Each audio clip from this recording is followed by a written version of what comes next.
I was talking. I unmuted the wrong. I unmuted the wrong channel. Howdy, howdy. I just woke up. I just woke up and I can't read, obviously.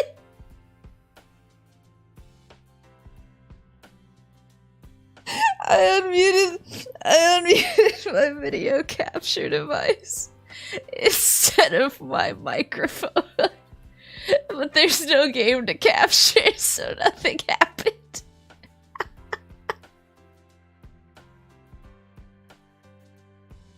I was boasting about my bold stylistic choices.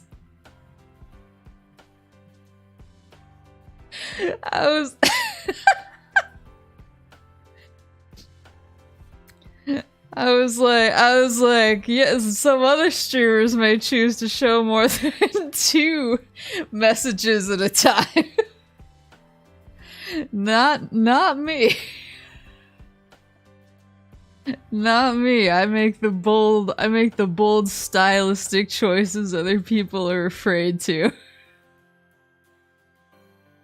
So I was loudly boasting about that while being muted, I guess.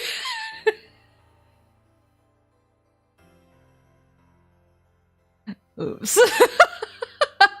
It's yet another bold stylistic choice you won't get from other VTubers. Other VTubers cowardly unmute themselves. So they're like, I want my chat to hear me. I'm like the real connection with chat comes from them being forced to interpret what you're saying through lip reading. If you don't have that level of connection with chat, I feel sorry for you, son. I got 99 problems and they're all technology related.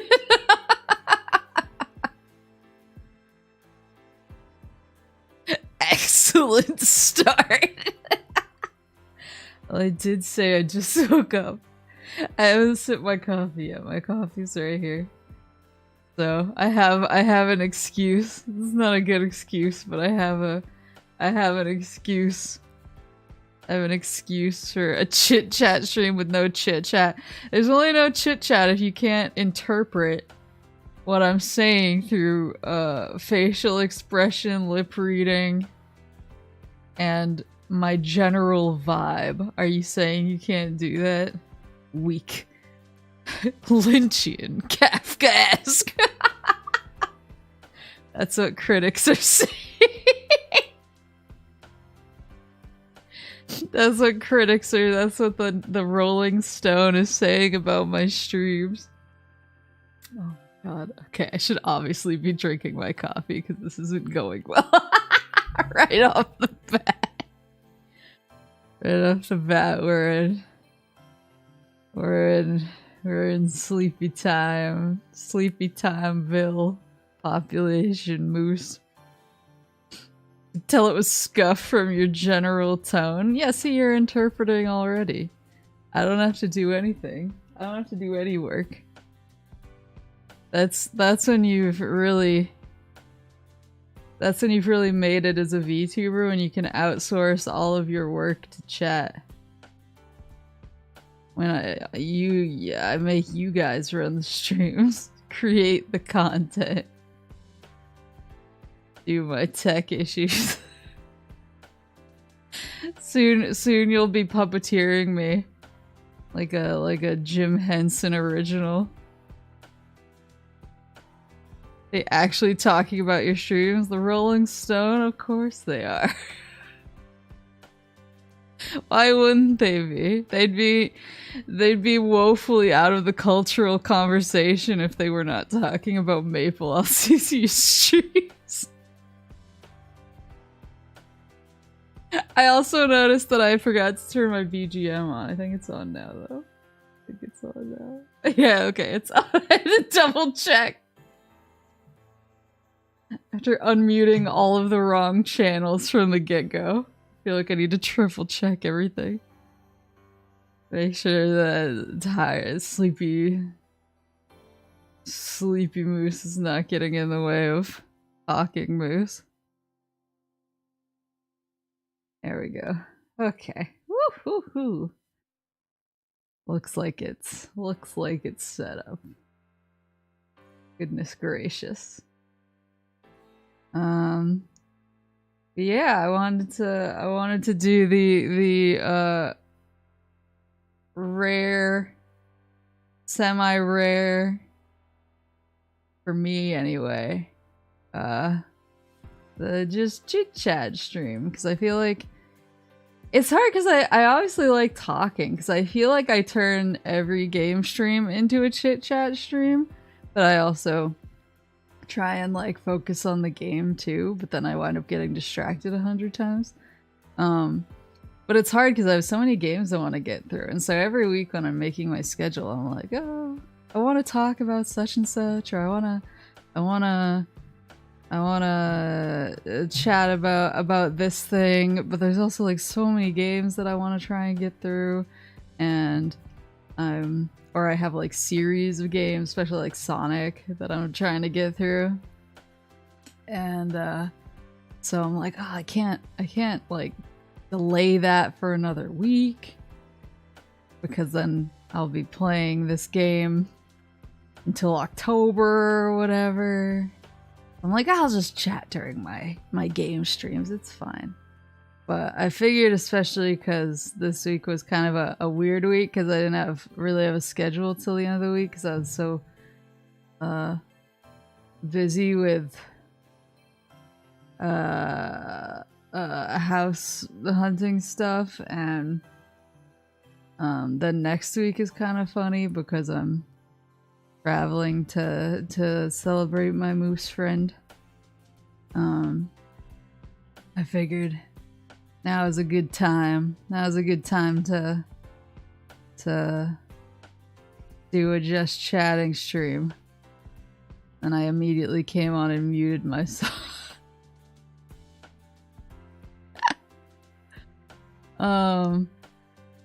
Yeah, I figured it was a good also cause I just obviously I just beat Metroid Prime.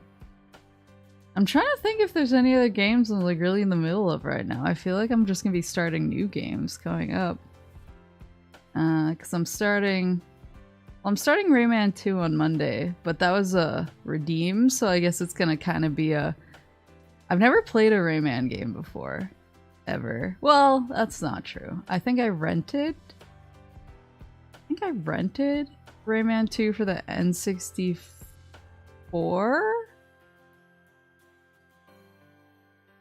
I think I rented Rayman 2 for the N64 when I was a kid, but I don't remember how far I got in it. I really have no memories of it. So I hope that I like it. I hope that when I play it, I'm like, yeah, this is dope. But we'll see if it turns into a multi-part thing. But all my friends really like it. When I said that because I asked my friends for their advice, I was like, oh, is there like a version of Rayman 2 I should play? Because I know that there's multiple versions, and they said no. But then they were all like, Rayman's amazing. And I was like, oh, okay. Well, I'm glad I have the thumbs up, the seal of approval. There we go. What about off stream? It's been weird because most of the games I've been playing off stream right now are games that are kind of specifically... They're kind of specifically... I pick them because they're easy to play while I do other things, or easy to play while I'm like on the phone with my realtor. Which sounds really bad. It's not like... It's like, you know how like a lot of kids these days have like fidget spinners and whatever? Like for me, sometimes games, especially games that are just kind of games that I've played before, or games that have a lot of grinding, just kind of function as like a fidget spinner for me almost. And so when I I'm on the phone, especially because when I talk to Mama and Papa Moose, I love them, obviously, but they, we have really long phone conversations. They're not the type of people that you can call and be like, just checking in. Like, every phone call turns into like an hour and a half long epic, because even if I just had one question, it's like, we wind up like updating each other on a bunch of things. And so I kind of like, just the way that I'm like fidgety, like, and need something for my hands to do.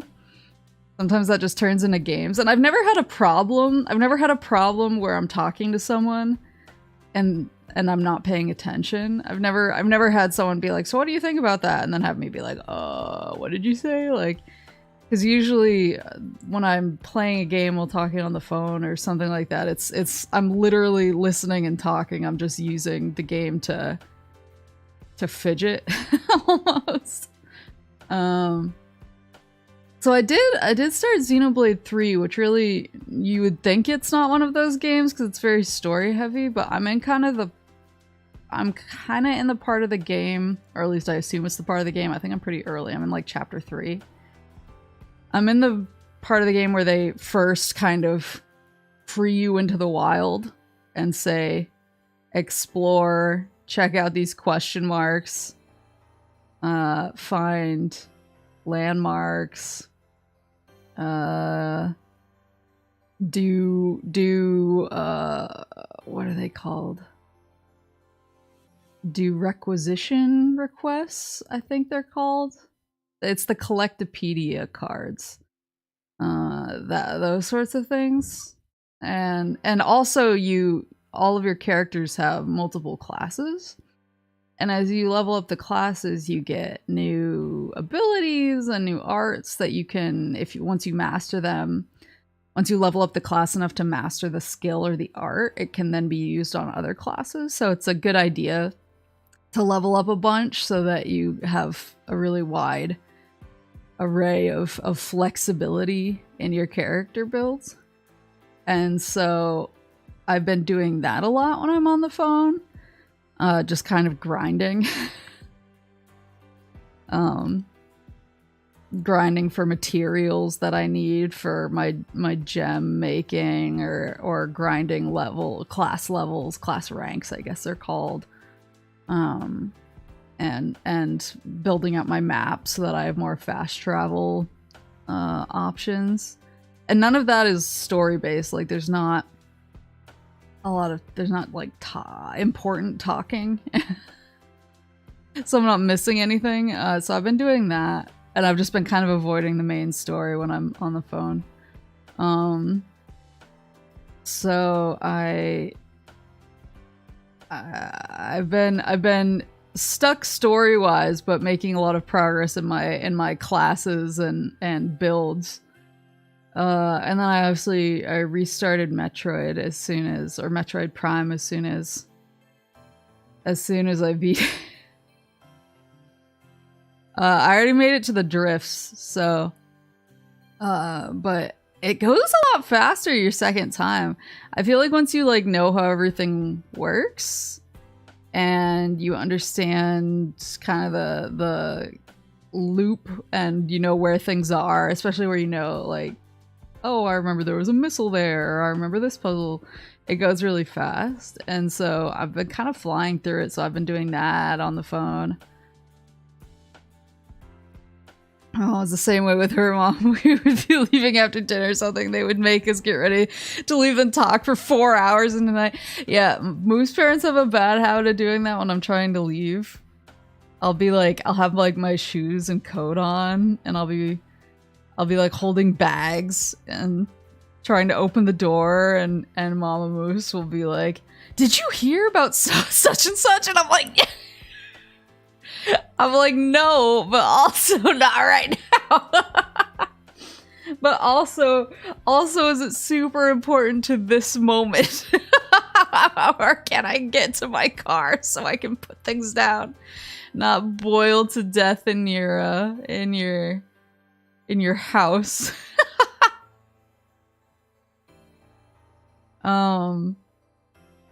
Yeah, I've mostly been just playing those types of games. I'm trying to think of what else I've been playing. When I actually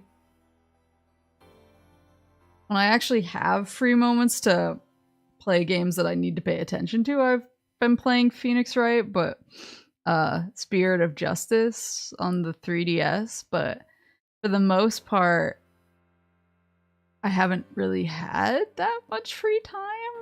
And so it's been really slow. I basically get through like one, not even section at a time, but like area, I guess you'd say. You know how you like go to a new area and it's like April 19th, 6:03 p.m.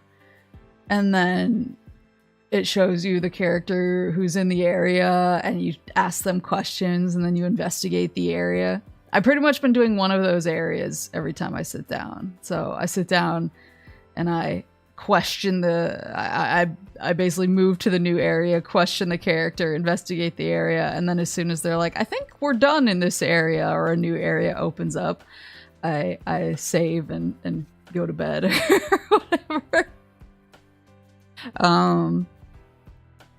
So that's been the only game that I've really done like not like a grinding sort of gameplay on, where I've actually been trying to pay attention, but that it's going really slow because I just don't have a lot of time between all of the stuff I'm juggling with the upcoming move and then also with streaming. So it's been slow, but I really want to start Rise of 3. That's one thing I've been really anxious to play because I got it. I pre-ordered it because I'm a really big Atelier fan. And so for a long time, I feel like I'm trying to get the website open. I'll put my coffee down.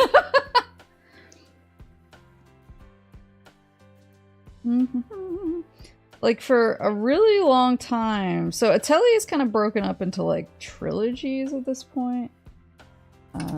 Atelier Cheaties. Oops. Oops. Oops. Oops.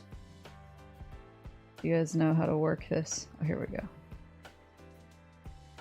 Why is fandom the most unusable website on the internet?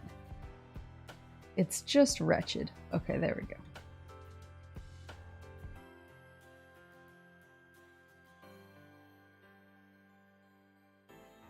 I'm absolutely about to open up the wrong window and embarrass myself. Onegashi.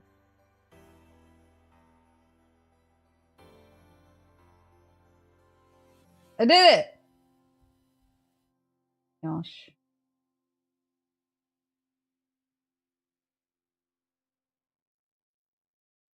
Get this fandom stuff out of here. I don't want to give them any more of my oh, there's so many. God, look at her thigh. There we go.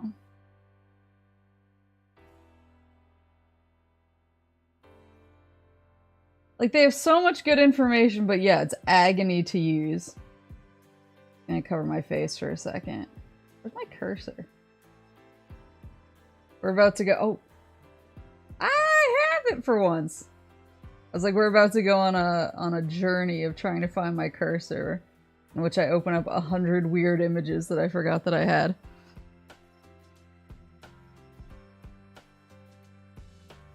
They haven't figured out how to monetize the ever-living crap out of their site without making it awful for users.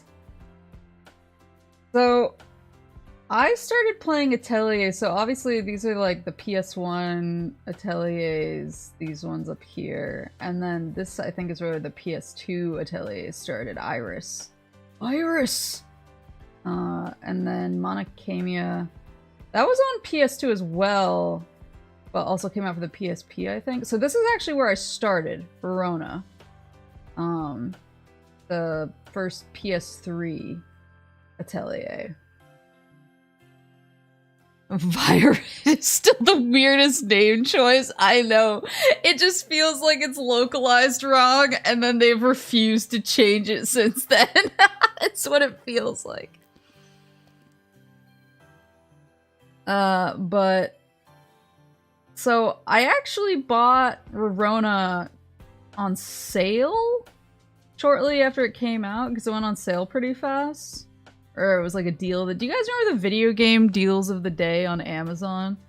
Like, I used to be a— maybe they have those again. I know they went away for a little while, but I used to be a specialist of checking that pretty consistently, and I always got pretty good deals on things. But I got these two, Verona and Totori, because I thought that the games looked interesting. And I played them, I'd say like shortly after they came out. I think I had Totori by the time I played Verona, and then I was like, ah, maybe I should give the Atelier series a try. And I played Verona and I really liked it. It's really simple compared to the ones that come after, but it's nice. It's kind of just a nice like chill game. And then Totori has like a lot more going on mechanics wise, but it's really fun. And then when Meruru came out, I actually was able to play it pretty much on release because I'd caught up with the other ones. And since then, I've always been like maybe one behind at any given time. I think I played Aisha on release. And then I played Eschatology when it came out. But I think then I got behind and I only played Shally after Sophie came out, that kind of thing. But I've actually been current since around— I'd say since around this point, maybe. I think I played Lulua right when it came out. Or if I didn't, I played it right before Ryza came out. Because as soon as they started showing Ryza stuff, I was like,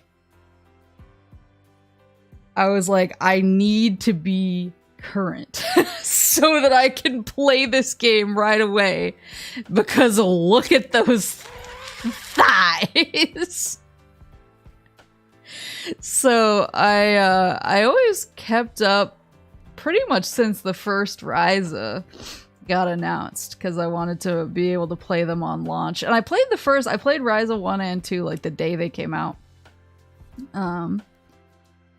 And Sophie 2, I dragged my feet on.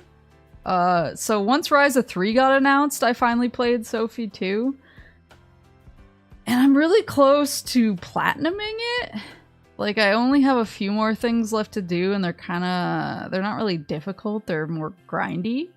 They're like getting everyone to level 9, or getting the 2 alchemists to level 99 alchemy, and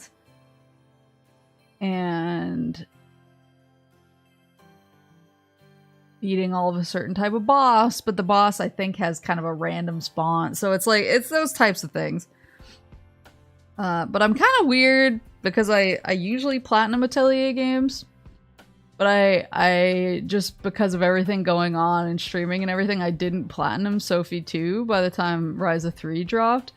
And ever since it dropped, I've been in this weird anxious loop where I'm like, I should start Ryza 3. Her thighs are bigger and better than ever. And then I'm like, oh, but I didn't platinum Sophie 2 yet. So can I really move on to Ryza 3, knowing that I haven't put the bow on Sophie 2? And then I'm like, but look at her thighs! And I've just been going back and forth. Like, I should really just start. Because Sophie 2 was fun, but it was like fine as far as Atelier games. The Ryza games have definitely been my favorites in a long time. I think before that, I think my favorite I think my favorites are like Marudu and Eska and Logi and Suel. I think we're like kind of my faves, but ever since the Ryza series started coming out, it's just good. Like, I like how they do everything. I like all the mechanics in Ryza, and I feel like it has some of the best quality of life stuff. And I just feel like the way that they structure the gameplay loop is really satisfying and really addictive, kind of. Whereas like in Sophie 2 was good, but it had a few things that I found kind of irritating especially about the synthesis system. So it was still really good and I still really liked it, but I know that I'm gonna just be completely sucked into Ryza 3 once I start.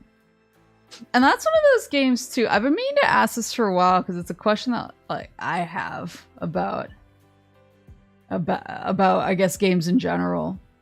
But I would never, or at least like ordinarily, I wouldn't really think about streaming a Ryza game or an Atelier game, I guess more like, not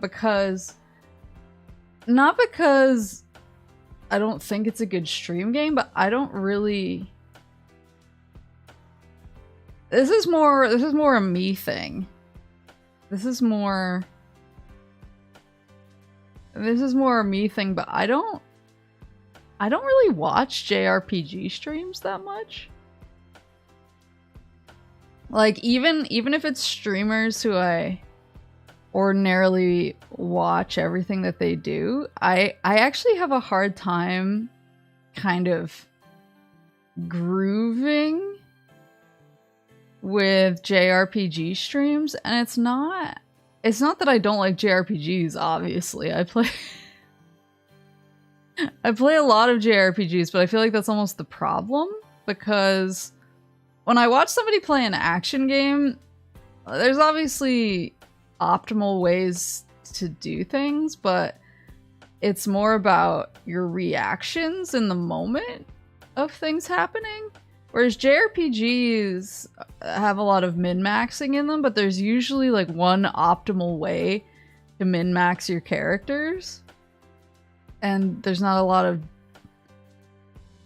deviance outside of that one optimal way. Discovered Maple through Sonic gameplays. Yay! I'm gonna be playing more Sonic soon. I bought Secret Rings yesterday. $6.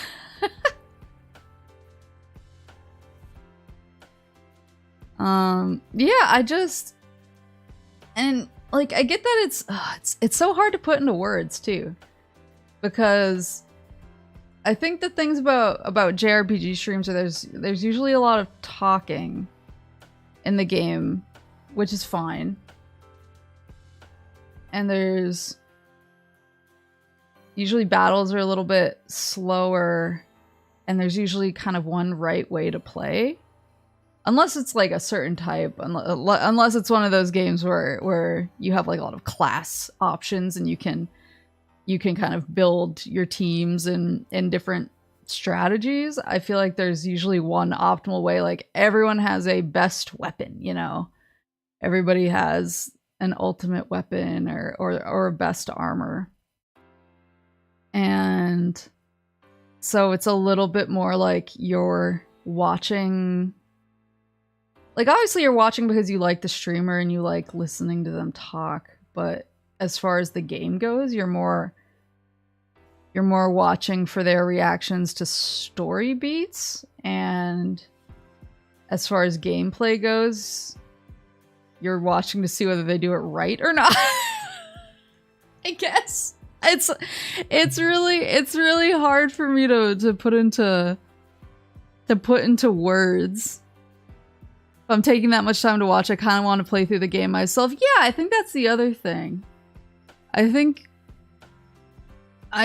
that and that's hard because for JRPGs, usually I've either already played a game, and so I'm like, yeah, I know how this goes. I know the story already, and I've played it myself.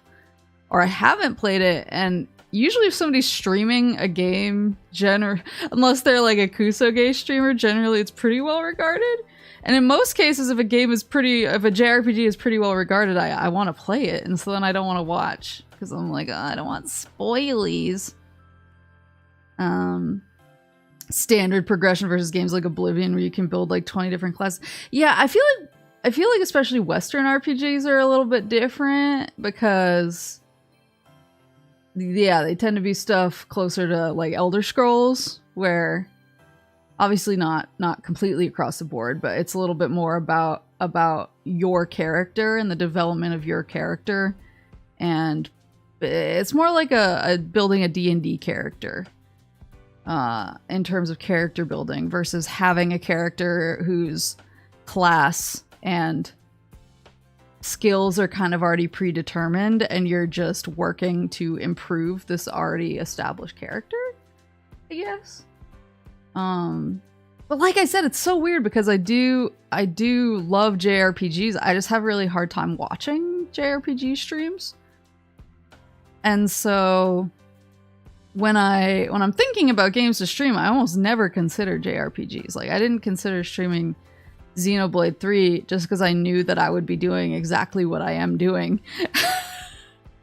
Which is getting obsessed with grinding all of my classes to max level before I unlock new classes. I'm not like, I don't have a backlog of grinding to do. And that's not like fun to watch, you know? So I've been all over the place as far as, because I'd love to share stuff about the Atelier series because it is one of my favorite series, but I just don't know if it would be a fun game to watch. And I know some people are actually kind of intimidated by it because the crafting is kind of funky, and it's hard for beginners to the series to understand. I know that I wasn't good at the crafting until like probably Eska and Logi was when I actually got good at the crafting. Before that, I think I was like, well, if the quality is above 100 and it has some of these cool traits on it, then it's good. And then I dived a little bit into the Atelier online community and realized that I was a fool. And since then, I've gotten really good at the crafting. I'm really good at finding. What you do is you get item loops. I'm trying to think of how to phrase it in a way that makes sense to like normal people who don't have a Atelier brain, but you get item loops where you basically find an item that falls under. So the items, how do I say this? So the items have different categories. So there's items that count as water or liquids. There's items that count as food. There's items that count as elixirs. There's items that count as magical. There's items that count as threads, which is different from cloth. There's items that count as ore or metals. And items that count as gases is another one. So they have categories. And kind of your ultimate goal, if you're an Atelier min-maxer, your ultimate goal is to find a loop route through your craftable items to be able to craft items recursively into each other. So for example, say you have fuel is another one. Fuel is really important. Fuel is a category. So say that you have some water that has a really good couple of traits on it and it's really high quality, and you can craft that into some oil that counts as fuel. It falls under the fuel category, but then you can use that fuel to craft something that counts as a magical item. What you then want to do is at the end of that path of crafting things into other things, you want to find something that you can then craft back into water or liquid so that you can recraft it into fuel to recraft it into a magical item. So basically you want to be able to do a loop where once you reach the end, you can craft the first thing and keep going through over and over, because that way you can put the quality traits on it, and it drives the quality of the item up every single time you do the loop until you get 999 quality, which is what you want. And so I didn't really get that. I thought that like 100 quality was pretty good, and anything above that was a bonus for a long time. And then when I realized my mistake, now I find the loop as soon as I can and get a bunch of 999 quality materials with decent traits on them, and then kind of sit on them the whole game and use them for whatever I need. Which is how the pros play. I don't really look for JRPG streams to watch, but I do see when they usually quit streaming it and play on their own. Yeah, I just like to... That's the other thing, is I feel like JRPG games really turn into vibe games pretty fast. Where you're like, I just want to look around for stuff, or I want to grind, or I want to do this. And I feel like it's hard to kind of plan like your streams around that. I know that there are streamers, obviously, who do. I just don't think I'd be very good at it. But as somebody who doesn't like watching JRPG streams, I don't know how I would stream it myself and not be completely boring.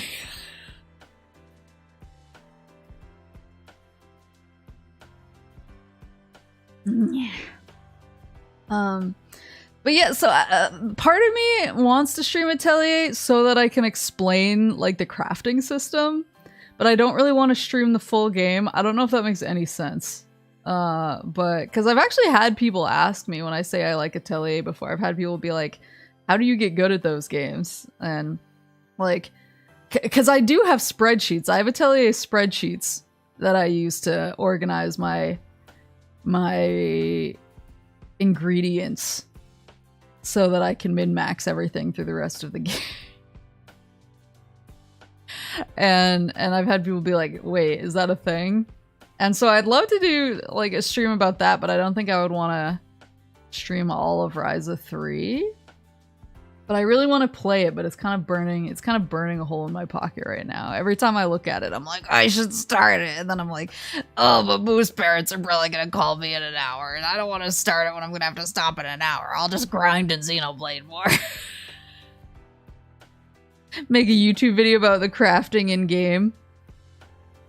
Yeah, that's true, I guess. I kind of did that. I kind of did a Final Fantasy 11. I never posted the video. I did cut a 15-minute video, but I didn't think it was very good, so I didn't post it. But I did do a stream where I tried to explain how to start the game as a beginner. So I showed each of the sections, and I made a graphic about it instead of making a video. I basically made a graphic that was like, here's all the steps that I took, and this is how to get up and running, and things to keep in mind as a new player so that you can level up really fast and get money really fast and have a really comfortable intro to the game. And recently, I don't know what happened, but in like the last week, I suddenly got a big influx of Final Fantasy XI followers, like people who specifically call out Final Fantasy XI in their username, or that's like a lot of their content, and they've been retweeting my old Final Fantasy XI info tweets. And I was like, yes, my people have found me, let's go. So yeah, I guess something like that would make sense. They found their queen. They don't even know. They don't even know how much I am their queen. I'm just a pale imitation of the real Final Fantasy XI king, Papa Moose, who's constantly asking me why I haven't been playing the game more, and I'm like, I work. I have a job.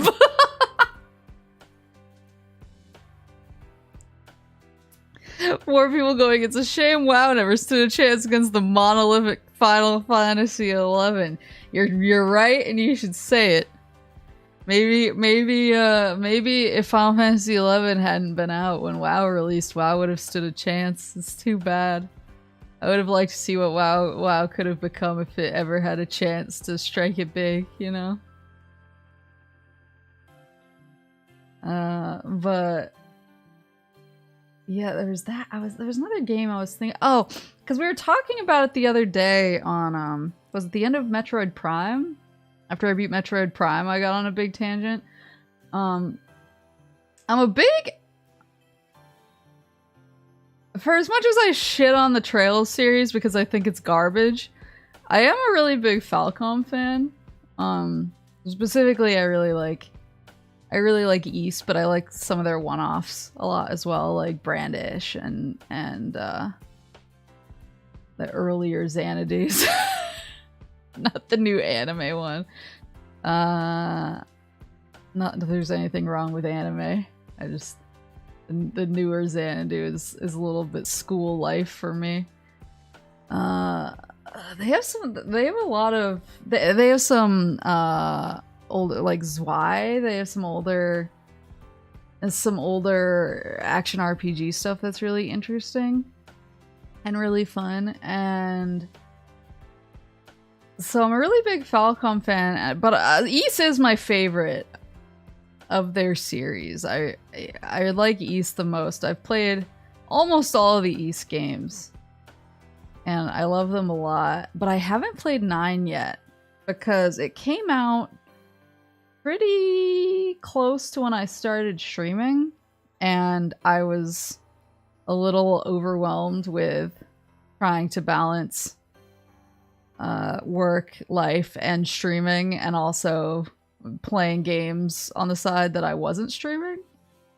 But it kind of fell into that category of oh, it's a JRPG and I don't really know if I want to stream a JRPG, and so maybe I won't stream it. And then I've just never gotten back around to playing it. I saw it in the store yesterday when I went to the retro store to buy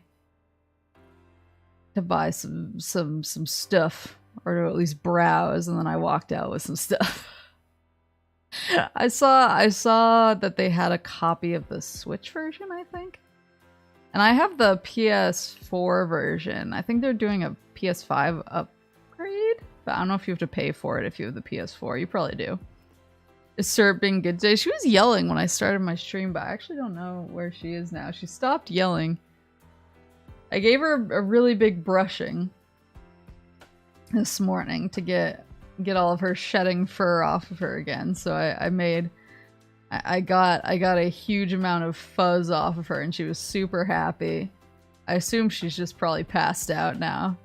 She likes to yodel when I go to stream, but then she usually just passes out and is like, whatever. Like, when I wake up, mommy will be back. But yeah, East 9 really has been, that's another one that I've been wanting to start for a long time, and I just haven't. And part of it is because I'm just so busy with streaming games that I feel like are good to stream, and I don't think it would be good to stream, so I haven't started it, but I really want to play it. But East is one of those, because we were talking about like the order that you play games in, and how I have a hard time playing more recent games and then going back to earlier entries in the series because of just quality of life upgrades. And obviously if a game has a really continuous story, I like to start at the beginning. But even if it doesn't have a strong story pull through the whole series, I like to start at the earliest one just so that I can kind of see how the gameplay evolves over time. Issa's not really one of those, because all of the games are so different that you could almost consider them like they're the same overall gameplay loop of you explore, you find treasure, you find better weapons, you find artifacts that help you overcome obstacles that were impossible before you find the artifacts. So you'll run into like a cave that's too dark to see, and then you'll find an artifact that lets you see in the dark, or you'll enter an area where the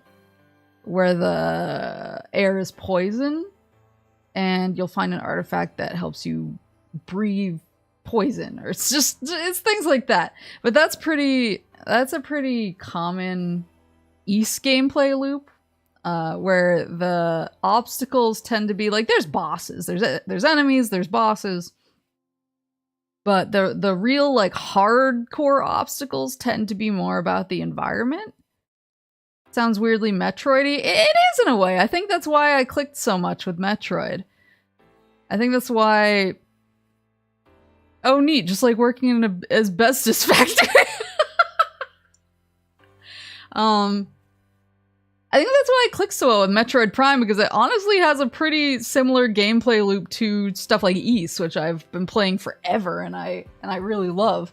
Because now that I think about it, it's really close. Because Ys is basic. Ah! Sorry, I moved my coffee slightly and I spilled coffee in my lap. I got too excited. 1 second. It's not hot or anything. Just like I'm gonna have to do some laundry after this. Anyway. Yeah, it's actually really similar to Metroid now that I think about it, because you start the game and you have a certain weapon and certain armor, and then as you go through the game, you explore the first area, and the area usually branches off in a few different directions, and you'll walk in one direction, and that direction will be like on fire, and you'll be losing HP rapidly, or it'll be filled with poison, and you'll be losing HP rapidly, or you walk up to an enemy in the area, and it just one-shots you, and you do like 0 damage to it. And then you're like, oh, okay, that is not the area I'm supposed to go. So you double back and you explore until you find the area that feels like that's the direction you're supposed to go. And then somewhere through all of your exploring, you'll find stuff that helps you tackle the areas that were impossible to get through before. And you like upgrade your weapons. And in some cases, the weapons are not direct upgrades. Like I think it's Nepishtim, you actually get different types of swords that have different elemental qualities and different types of attacks, and they work differently against certain monsters, so you kind of have to, and it's on a quick swap, so you can quickly swap your weapons. So it is pretty Metroid-y, actually. Some of the newer Ys games, pretty much starting with 7, I want to say. 7, 8. I don't know about 9 because I haven't played it, but 7 and 8 definitely. Oh, and the Vita one. Why am I always forget. Memories of Salsetta. That was the Vita one. So yeah, so 7, 8, and Memories of Salsetta, they kind of do the same thing, except they make the different weapons party members, if that makes sense. So they have, that's the 4 remake, yeah. Yeah, I mean, it's the 4 remake, but it plays a lot different than the original. It plays much more like the more modern Ys games, where you actually have like a party of members. Instead of just Adol taking on the world by himself.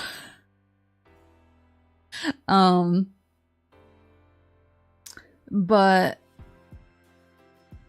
whereas in some of the other games, it's like, oh, I need to use this weapon or that weapon in order to overcome this boss that has a specific weakness to this. Thank you for coming by!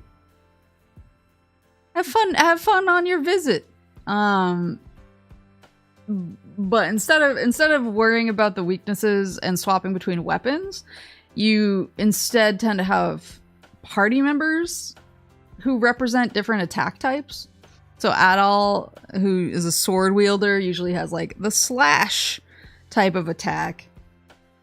And you'll have either a bow user or a spear user who's piercing. And then you'll have like a hand-to-hand or a hammer user who has like blunt attacks. And so instead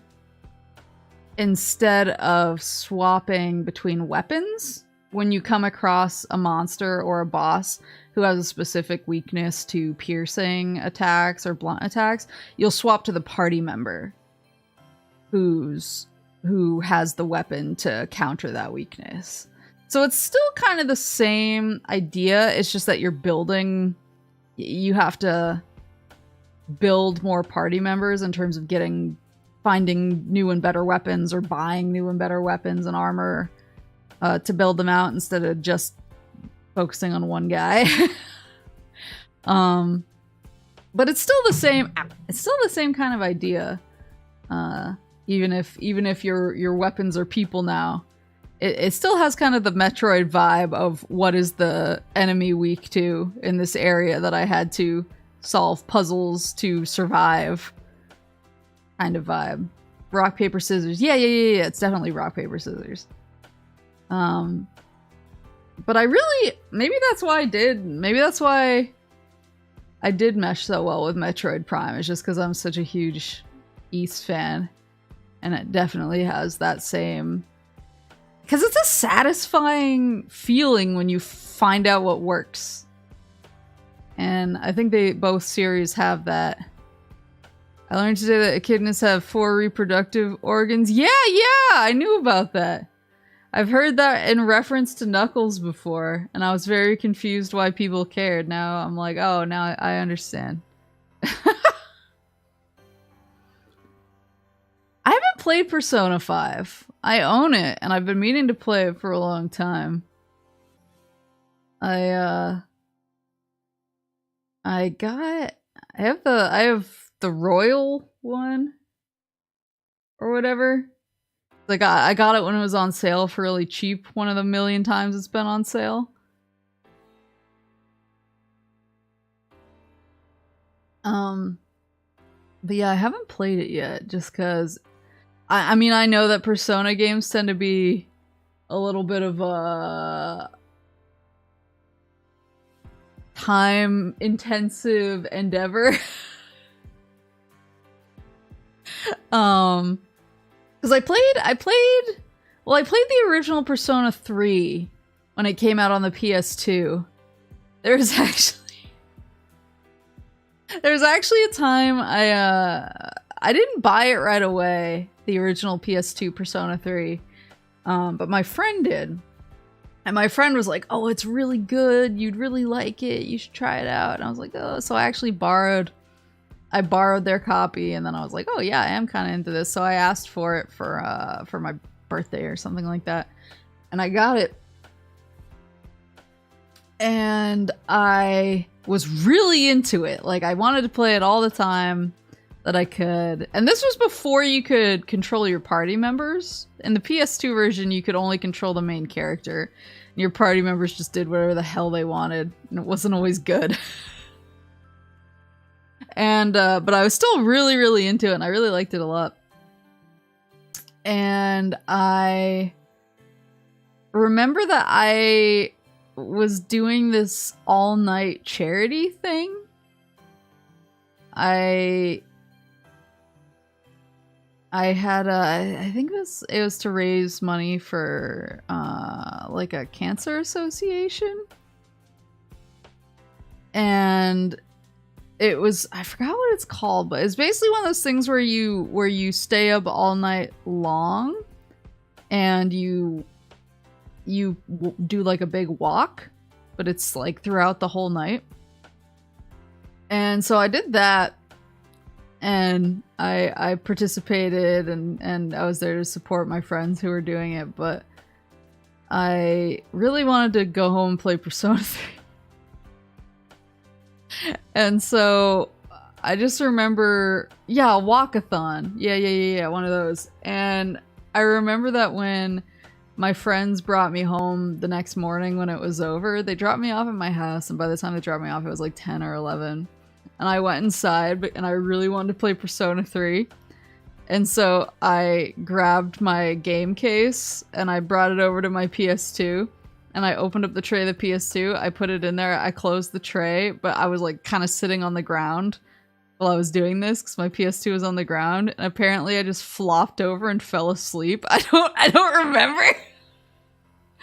But Papa Moose came downstairs and he was like, I was really confused because you were just laying on the floor in front of your PS3 with this Persona 3 case in your hand, just dead asleep. And he was like, I didn't want to wake you. I didn't know what to do. So he was like, I just left you there. I was like, wow, thanks. But I really like Persona 3. I never actually beat it on the PS2 because before I could beat it, it was a few years later. Your dread had been burned. A few years later is when the PSP version came out, Persona 3 Portable, and I was like, you can play as a girl! You can romance Akihiko! Oh my god! And so I immediately got the PSP version, and I blitzed through that at light speed. I played the crap out of the PSP version, and I beat that. And I really, Persona 3 Portable is kind of my Persona 3 of choice. It's really good. And still my favorite Persona, actually. I really like Persona 3. It's probably my fave. Persona 4 is fine, but like, I don't think I have the emotional connection to it that a lot of people do. I played Persona 4 a little bit. I borrowed it from a friend of mine on the PS2, and I was like, this is fine. Again. I was like, this is okay. But then I got Persona 4 Golden when it came out for the Vita. And that one I really liked. And I liked it and I beat it. I didn't like it as much as Persona 3 Portable, but it was still really good. But I just haven't gotten around to play it because I spent so much time sorry.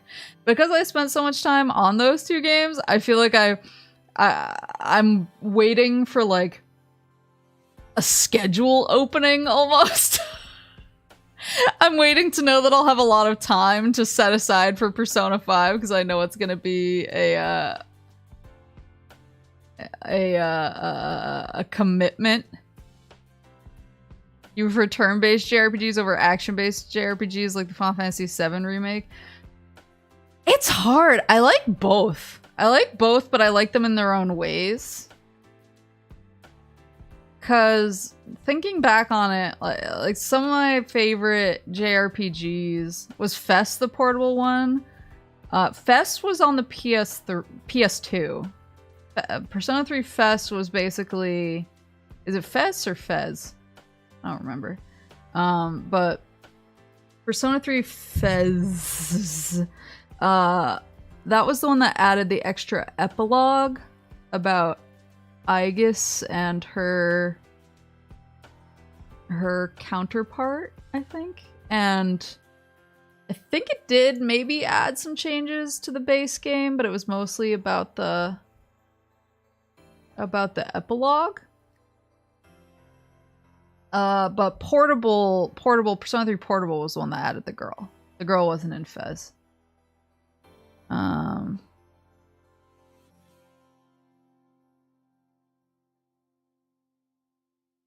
Yeah. Yeah, I love Persona 3. Even with its weirdness, I love Persona 3 the most. But maybe I'll like 5. I just haven't given it a chance yet. I've seen like the intro. But I just know it's gonna be... And I have so many other JRPGs that I've actually started and I really want to beat. Like, it horrifies me that I haven't beaten Tales of Arise yet. But again, it's just, I have so many other games, and when streaming came into the schmicks, I was like, when am I gonna play this?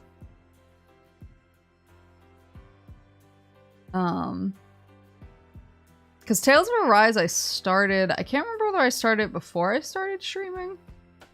I started it and I got a little ways into it and I was really enjoying it. But I took a break for another game that came out. I can't remember which one. And now I'm just like, I need to get back. I need to get back. Oops, I started Xenoblade 3. Oops. But I like both. Because some of my favorite games are either or. Because one of my favorite games is Xenosaga 3. Which is entirely turn-based.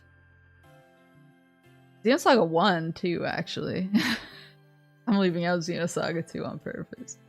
They're both completely turn-based. The original Final Fantasy VII is one of my favorites, and that's completely turn-based. Obviously, Persona 3 was turn-based. But Tales games are more of action RPGs in terms of the actual combat. And Tales is one of my favorite series. Like Vesperia is one of my favorite games of all time.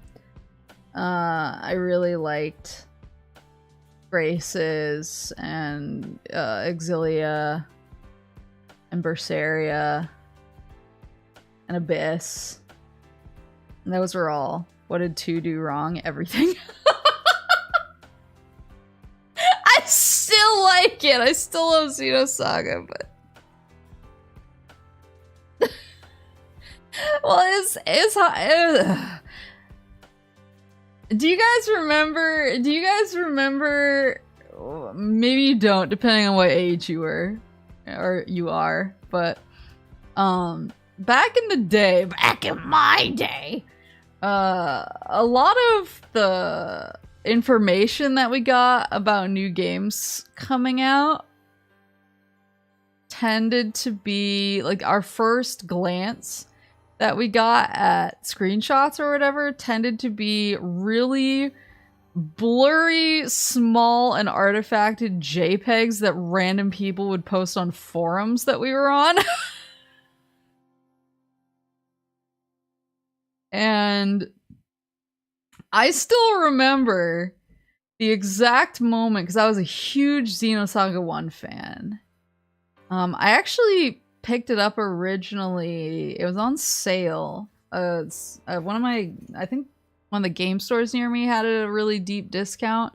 And I remembered that a guy on a video game forum that I frequented, who I talked to sometimes, had recommended it to me when I said, hey, anyone want to recommend me some new JRPGs to play, because I just beat these other ones. And he said, oh, Xenosaga is really great. It just came out a few months ago. It's awesome. You should try it. And so I convinced my mom, because they had it for like $5 or $10 or something like that. And I convinced my mom to get it. And I just fell in love with it immediately. The characters, like, some people kind of get after Xenosaga 1 for how the character models look. I like it. I know it's super anime-ish, but I think they're really stylized, so I really like it. The combat system could get a little... like, there's definitely an optimal way to do things. And so it can get a little repetitive as far as there's generally, you know, 1 or 2 right routes to take through your moves. But at the time, it felt really different to me, I guess. And I just really liked it. And 1 had problems. Like, don't get me wrong. People always go after 1 because the cutscenes are like an hour long. So people are like, oh, it's more like you're playing a movie. Or there's the movie naysayers, but that's all the Xenosaga games, to be honest with you. They all had huge long cutscenes, so they were all playable movies. But 1 also suffered a little bit. I think there were some budget issues with the soundtrack. They had Yasunori Mitsuda do the soundtrack for Xenosaga 1. It was really good. Like the songs that are in there are great. But there was welcome VOD viewer. Hello.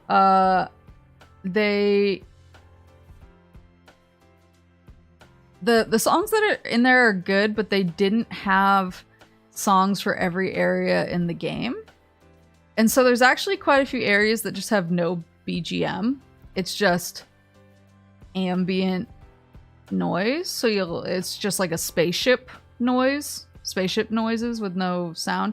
Which didn't bother me at all. But I guess a lot of classic JRPG fans were a little bit more like... where's the music? Where's the music for this area I'm in? So there was that. Got stuck in one trying to figure out the game, dying, then having to watch the same 10 minutes of cutscenes, so I bailed. So that was the problem, is yeah, the first game did not have cutscene skips. I think they rectified that in the later games so that you could skip cutscenes if you died to a boss. There were a lot of really hard bosses in Xenosaga 1, and if you died, you basically had to go through the whole cutscene again, which was really frustrating. But Final Fantasy X had the same thing, so again, I feel like it was a thing that was more of the era rather than a conscious bad decision. But Xenosaga 1, yeah, there was a lot of areas without music.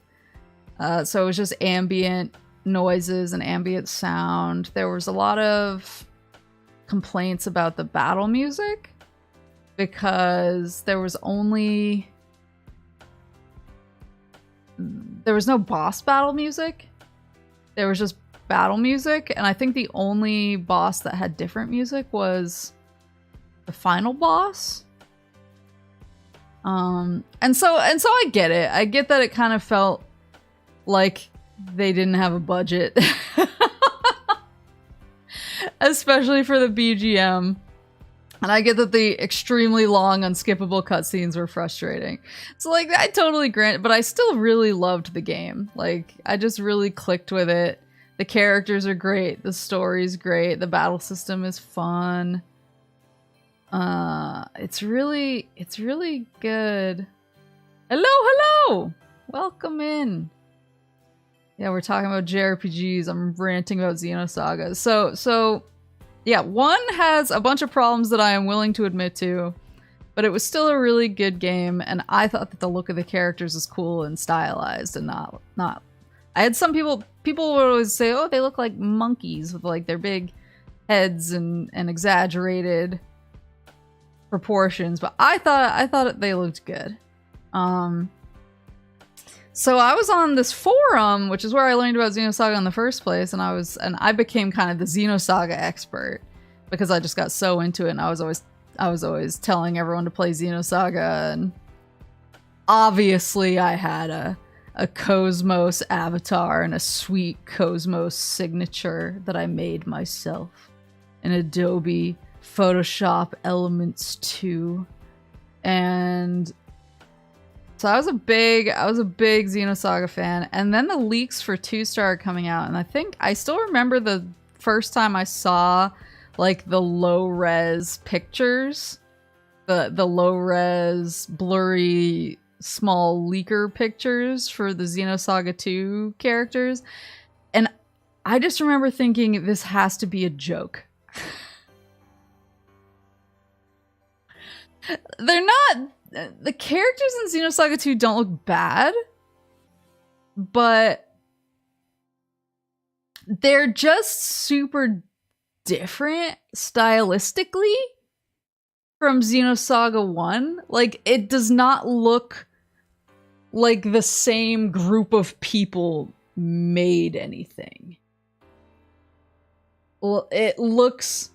So let me just actually get screenshots to show you guys. They look super different. They are not the same characters.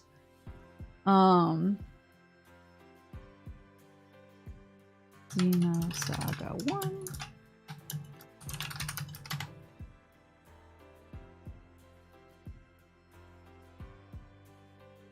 So here, I'll just save these and pull them up.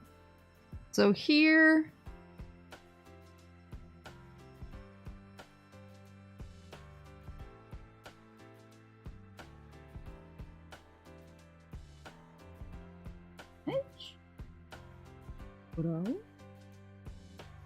so here's a picture from Xenosaga 1. This is when Shion wakes up Cosmos for the first time. PlayStation PlayStationPro2.com. Ohio Cosmos. So you can see they're pretty stylized. These are nice PS2 graphics too. This isn't like a pre-rendered cutscene. This is just what the whole game looks like, which honestly for the PS2 I thought was pretty banging.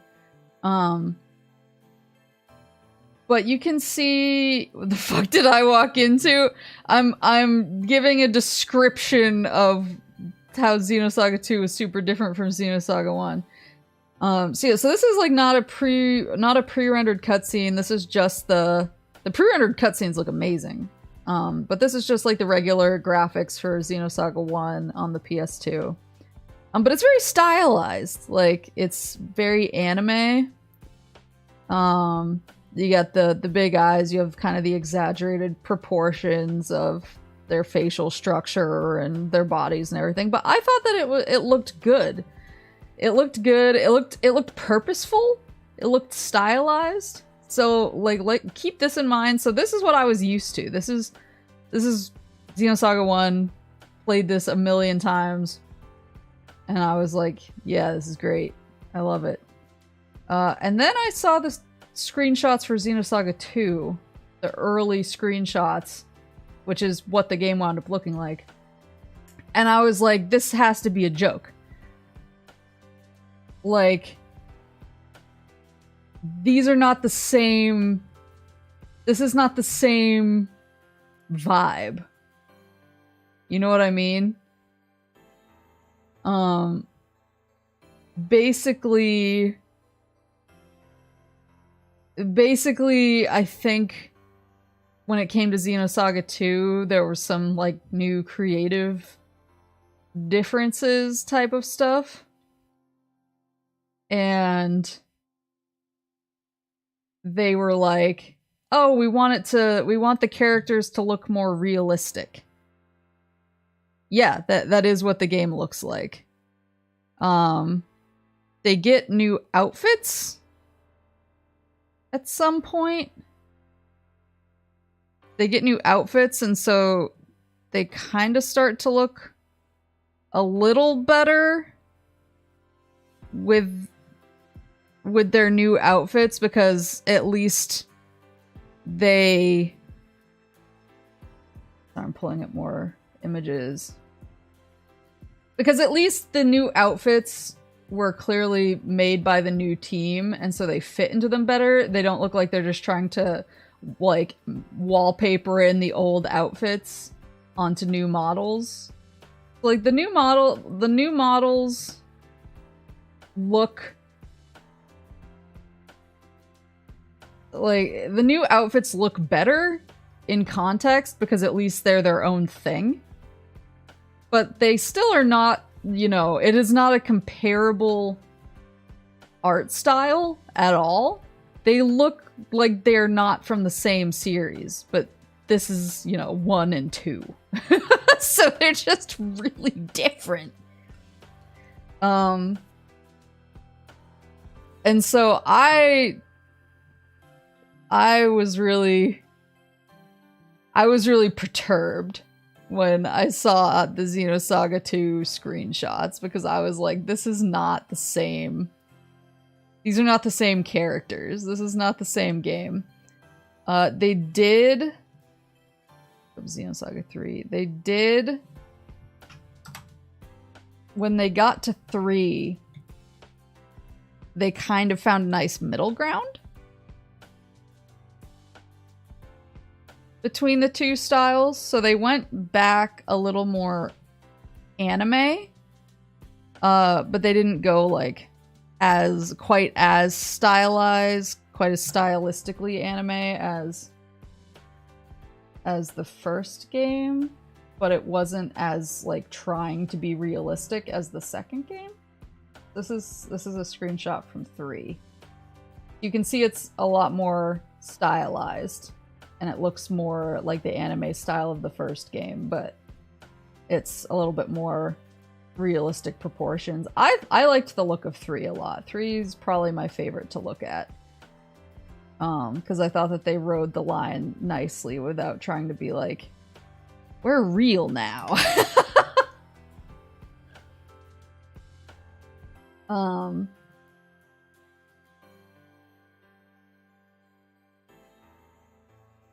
There we go. Yeah.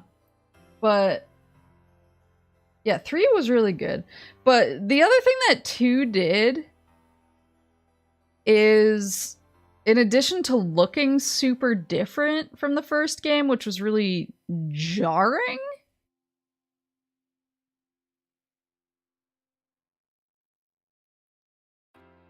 it was really jarring, but they also changed up the battle system so that instead, whereas in the first game, you had different moves assigned to different buttons. So you use square and triangle to select. It was usually, it depended on the character, but it was usually square was a close-up move and triangle was a far-away move. And sometimes that translated to a physical attack versus an ether attack. And ether is kind of like the magic system in the game. And then if you had enough AP through guarding or canceling your first attack, then you could finish it up with a circle move. And the circle move that you wound up using changed depending on which combination of square and triangle attacks you use. So if you did like square, square, circle, it was one thing. If you did square, triangle, circle, it was another thing. And so, and then that was either a physical or ether attack. And you could kind of figure out what the bosses were weak to, physical or ether-wise, and what combination of attacks and effects that came out of those attacks were best to use. They tried to make it more... And obviously what that led to was, in certain encounters and against certain bosses, there was obviously optimal routes to take. Like, square, square, circle is the best combination of moves to use against this boss, so just use it over and over. And heal when you need to. I think they were like, oh, we don't want people to just mash out the same moves over and over in encounters. So what they did for Xenosaga 2 was they instead randomized what the bosses were weak to. And I don't mean randomized like, oh, it's random. It's random every time you walk into... I'm trying to think of the best way to put it. It's not random like every time you fight the boss. It's different. Sometimes it's random even within the fight itself. So you couldn't look up a guide and be like, oh, he's weak to square, square, triangle. It was instead more like, you couldn't look up a guide and see, oh, he's weak to square, square, triangle. You had to go in and you had to wail on the boss with all the different combinations to try and figure out what combination the boss was weak to. And when you finally figured out what combination he was weak to, it would inflict a break, which is where you could just kind of use any moves and it would do full damage. But then when he recovered from the break, he wouldn't go back to being weak to what he was before the break. It would re-randomize. And you had to figure out how to break the boss. And it sucked ass. It was very silly. It was not good. I think Monolith always had problems with the team in charge of 3D character design. They started the same in a they stated the same in a Xenoblade 2 interview. They didn't have a team for that, so they outsourced it. Interesting. Was there like a scan ability? I think there was a scan ability for normal monsters, but I don't think it always worked against bosses. And I think it only, if it worked with bosses, sometimes it would only show you like part of it. I'm trying to remember the specifics. That was the only Xenosaga game I ever played once. I played 1 and 3 a bunch of times. 2, as soon as I beat it, I was like, I'm fucking done. And I never went back. See if I can Xenosaga 2 battle. See if I can. Yeah, like here's a boss fight. Gonna keep it on. Yeah. So there was that issue with it.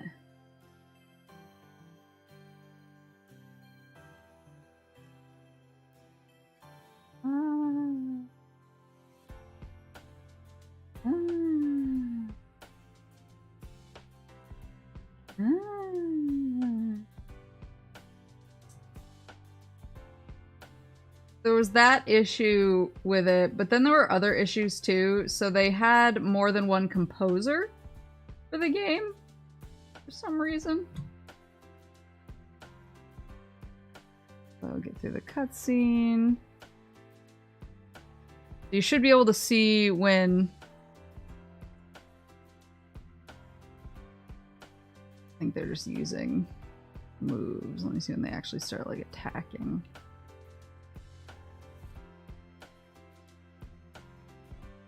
And you also had to stalk. So the way that it worked in the first game was if you used like... Oh yeah, you can see zone, B, and C.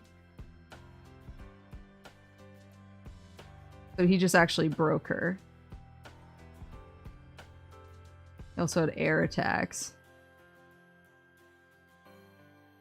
You had to hit the stalk button in order to stock up your moves. Whereas in the first game you could use moves and then cancel before using all of your moves in order to stock up. But in Xenosaga 2 you just had to hit stock and not do anything. I don't know how this guy is. Maybe I'm missing the in-betweens or he's getting them wrong. You can see that that one was different from the first one. Because the first time it was B, C, B. And then the second time was C, B, something. And they don't... It does not always work. Sometimes it just doesn't... Maybe he's... Oh, you can see down here. Maybe this is an emulator or something.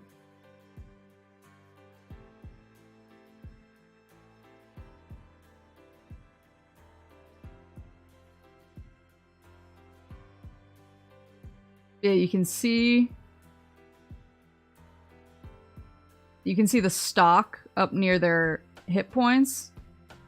Like, he used all of the stock just there that he has been stocking up. You didn't have to stock. Like, you could stock in the first game, but you still got to take action. In the second one, it forces you to basically be inactive to build up stock, and so the battles feel a lot slower, and you're like almost you're like punished for making moves instead of punished for making moves but being careful and holding back on them. Yeah, it's not fun.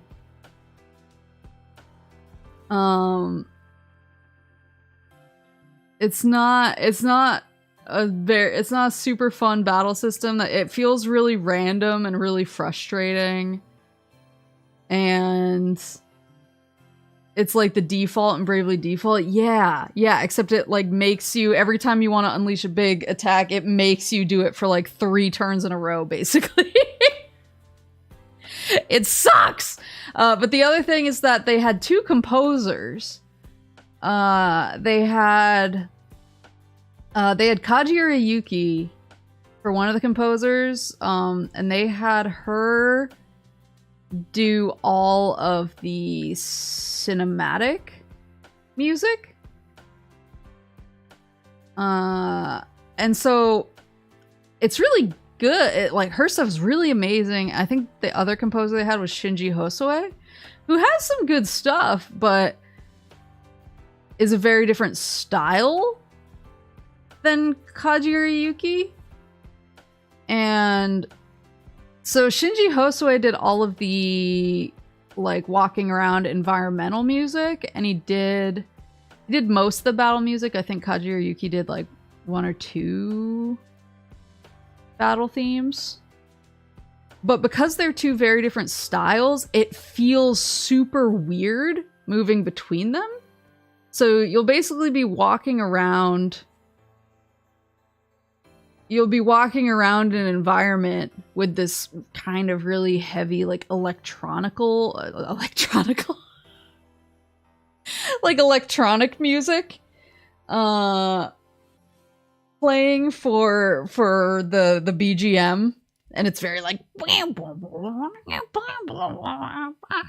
it's super electronic, super futuristic, and then you'll hit a cutscene and you'll have this very like operatic, like singing and strings in the background, and they're just super. It's like the graphic shift from the first game to the second game, the music shift between BGM or battle music and the cinematic scenes is super jarring.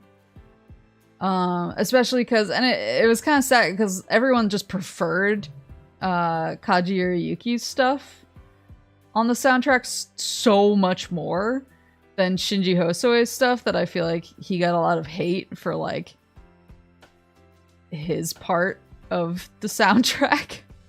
But I think the bigger problem was just that the styles were so different that they didn't feel like they belonged in the same game, and it was really jarring switching between scenes because of it.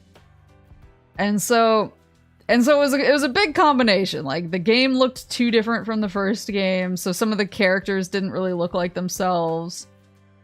And the battle system was weird and slow and punishing, and didn't feel like it had a good flow. And then on top of all of that, the double weird soundtrack fission there just felt bizarre. And so a lot of people didn't like, including me, didn't really like Xenosaga 2. I still like it because it's Xenosaga, but it's kind of considered the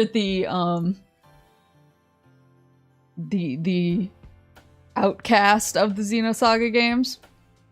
And then Xenosaga 3, they came back, and they were like, they're later Dominic, later Korn. Xenosaga 3, they came back and they were like, heard and understood. And the 3D models in Xenosaga 3 are a lot, that, like I said, they're a nice middle ground between the two styles of 1 and 2. And they got Kaji Urayuki to do the entire soundtrack instead of just the cinema parts. She wound up doing all the BGM and all the battle music, and the whole soundtrack is really, really good, and it all feels connected, and there's no more jarringness between there.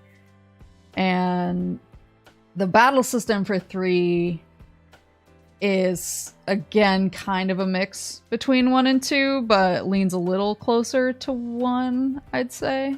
Because they still use the break mechanic from 2, but breaking doesn't feel like a wall that you have to overcome. It feels more like a status effect that you really want to inflict so that you can do bigger damage. Rather than, I literally can't do anything unless I break this boss in the exact right way. So it kind of took the lessons of both 1 and 2 and made the best possible outcome. Like, I've never heard anyone say that they didn't like 3. 3 is generally considered to be like, unless you're a 1 purist, 3 is considered to be the best. gameplay and looks and sound wise. It's just a banger all around. But unfortunately, yeah, 2 is just not super well regarded. Shocked that Xenoblade seems to have been really solid for all 3 entries. Yeah, so far I'm really liking 3. I obviously loved 1. 1 was one of my favorite JRPGs. I've always gone back and forth, because for that particular era of JRPGs, Tales of Vesperia was my favorite for the longest time, and then I played Xenoblade, the original Xenoblade, pretty much right at the end of the Wii's life cycle. And up until I played it, I was like, Tales of Vesperia is the best JRPG of this generation. Tales of Vesperia is the best JRPG of this generation. Then I played Xenoblade 1, and I was like, shit!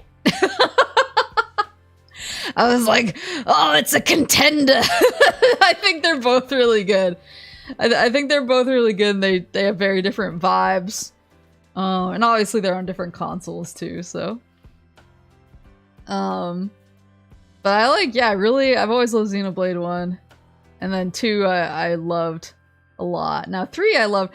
3 is, again, 3 is really different from 1 and 2. I mean, I guess 2 is really different from 1 as well, because you had the blade, like the blade stuff, which was really new. And so far 3 is kind of interesting because it's combining some of the aspects of 1 and 2. So I'm really enjoying it so far. Yeah, there really hasn't been a stinker in the Xenoblades. I know a lot of people don't like X. I actually haven't played X yet, because I've been painfully waiting for a Switch port that I don't think is gonna come. So if I get to the end of Xenoblade 3 and I still don't have an announcement of a Xenoblade X port to the Switch, I will give in and play it on my Wii U. I will give in to the nightmare. So they're all different from each other? Yeah, they're really different.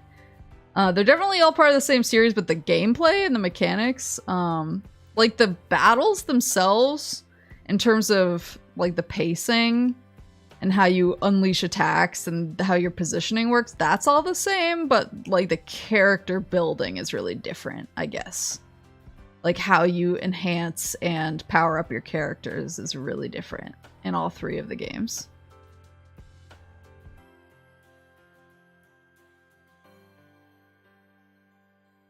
I've actually started Xenoblade X, because I started playing it right when it came out. But that was kind of right in the midst. I was kind of right in the midst of when I was starting to realize that I might want to quit the games industry because I was working too many hours. And so I didn't really play a lot of, especially long games at that point. Most of the games I tended to play were more like action games that I could jump in and out of really quick, like play a level and then be done. Or they tended to be, I played a lot of League with my friends because I could jump into a game and jump out without much issue. Or I played a lot of Final Fantasy 14 because I could like run a dungeon and then be done for the night. And so, yeah, Xenoblade X came out right kind of in the middle of all of that. And I just remember I started playing it and I put like 8 hours into it because I started it on a Saturday. And I was like, oh my god, this is amazing. And I just dumped 8 hours of the day into it. And then when I wanted to play it during the week, it just wasn't really something I could manage, because it's a game that's like about exploration and finding things, and it didn't really work with the jump in and out mentality, because when I would jump back in, I was like, where am I and what was I doing? And so but that was around the time that I was like, yeah, I should probably leave games because this is not like the life I want. And it was one of those games that I didn't get back to just because I started it and then was like, oh, should I restart it and start over and refresh myself? Or I probably should just restart it. It was only 8 hours. 8 hours of playtime. I was enjoying it though. Yeah, I really couldn't play games that weren't really... that didn't have self-contained sections, like either a match or a dungeon or a level, because anything more than that, I wanted to keep going and I wanted to play and I wanted to have more of a, like, continuous, and I was really getting home at like 10 p.m. or later every night, and then maybe playing a game for an hour and then going to bed and waking up and going to work and then coming home at 10 p.m. And I when I could, I played games on the weekends, but I was also trying to, like, see my friends and stuff like that, so I didn't tend to play a ton of games on the weekends.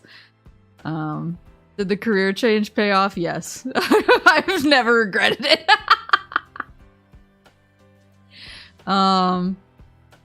Yeah, and it's kind of funny because it's actually something a lot of my... I have a lot of friends who are still in games, who ask me that a lot.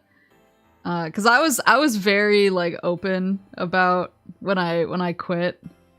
I was kind of like... They were like, oh, are you going to another game company? What's going on? And I was like, no. I was like, I'm done.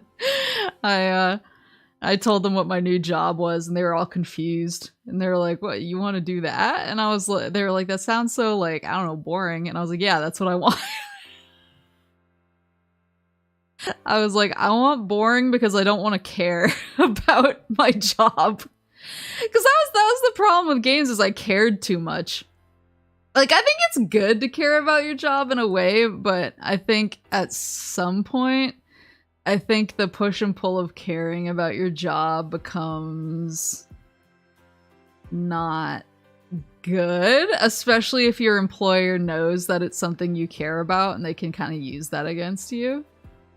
And that's a big problem in games, is a lot of game companies use the fact that people love games, and a lot of the people who choose to work in games are big video game fans and have loved games their whole lives and play a ton of games themselves and feel really passionate. That's why I always kind of cringe when I see, because there's this big thing that people always do online whenever a game comes out that people don't like. I always see people on Twitter who are like, game companies don't know anything about gamers. And I'm like spoken like a true person who has never worked in video games for 1 second.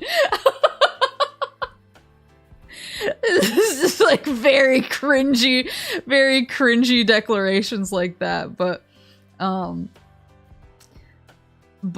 because game companies are so predominantly spoken like a Twitter user, I just always kind of like roll my eyes when I see those posts, like, the game companies don't care about gamers. They don't know what the gamers want. And I'm like, everyone who works at a game company is a gamer, almost like without exception. Like, I don't know. I'm trying to think if there was anyone I ever met who, like, wasn't super deep. There was one girl I met who wasn't super deep into games when she started working. We're actually still really good friends. She wasn't super deep into games. She was more into music. She was a big, like, music fan. And she just kind of happened to stumble into games because she was just looking for a new job and she thought it sounded interesting. But then she got into games after she started. Like, that's the thing, is I feel like you're predisposed to, even if you weren't into games, when you start working in games, you kind of get the bug. Because you're not gonna want the job unless you're at least kind of interested, you know? Unless you have the gamer gene.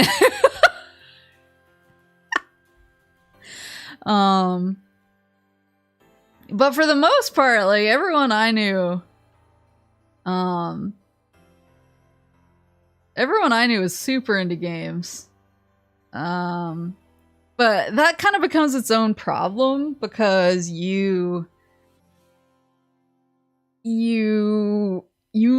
like games and it's pretty obvious that you like games, and your boss knows that you like games, and everyone who works in games tends to like games. And so when it comes down to it, when there's an issue or something needs to be crunched, which happens all the time, so you got the crunch going on and everything, and you say, I don't want to do this crunch.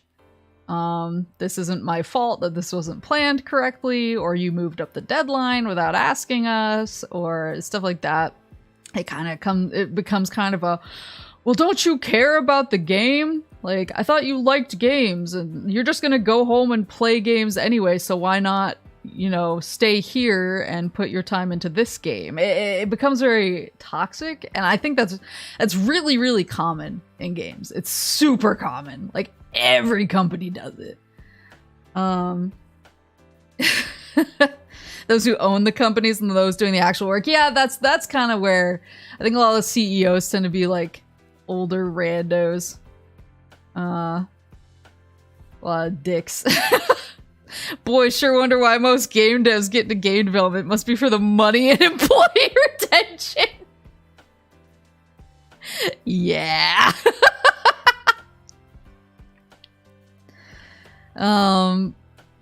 You can't say people who buy video games like video games. Where does it end?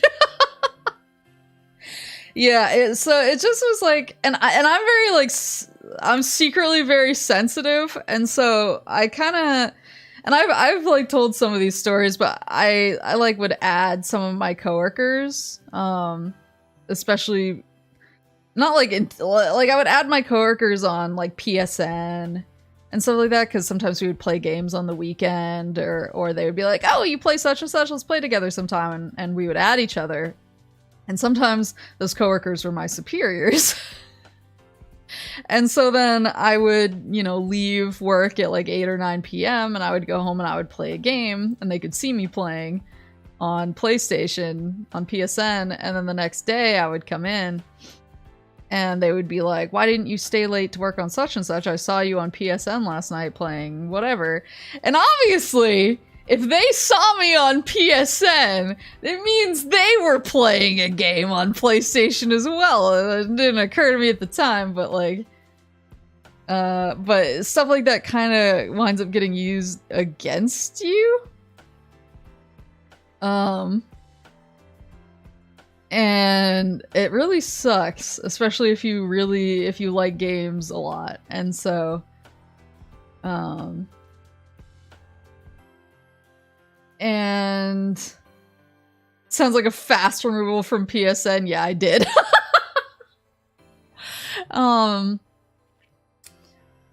But yeah, it just becomes really toxic. And I was like, I want a career that I don't care about, because nobody, like with my current career, literally nobody is going to look at what I'm doing after hours or on the weekend and be like, oh, wouldn't you rather be doing this other thing? Like none of my, there's a, whenever people start panicking in my current line of work, there's a line that everybody kind of brings out all the time, which is, this isn't saving anyone's life. Nobody cares that much about this. Yeah, it's an important job and we have to we have to do it, but it's, you know, it's not worth burning yourself alive over. And I do work stupid hours sometimes now, but that's more for like emergencies that are about keeping clients happy, rather than somebody acting like getting a game out ahead of deadline and crunching on it is somehow should fill my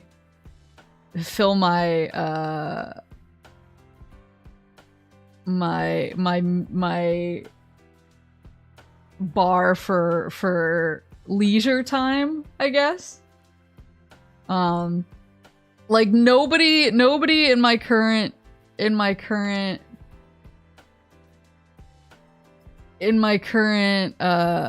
industry pretends that this is leisure for anyone.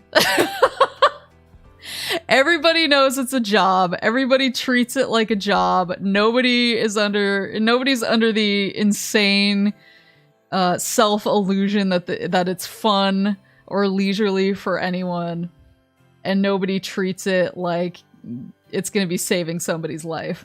So for all of the shittiness that can happen in it as like regular job stuff, it's not like emotionally manipulative the way that games could get sometimes. Because not only do you have the people who act like you should be crunching and killing yourself because it happens to be a thing that you like.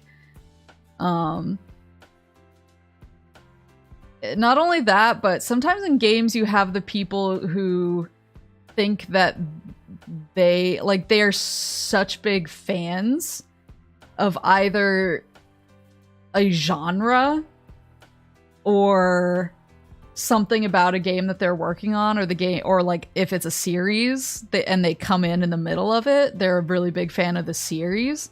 You have people come into games with these really strong like emotional connections to what they're working on, and they become really toxic to everybody else on the project because they either think they know the project better than anybody else who's working on it, just because they're a fan, which is absolutely not true.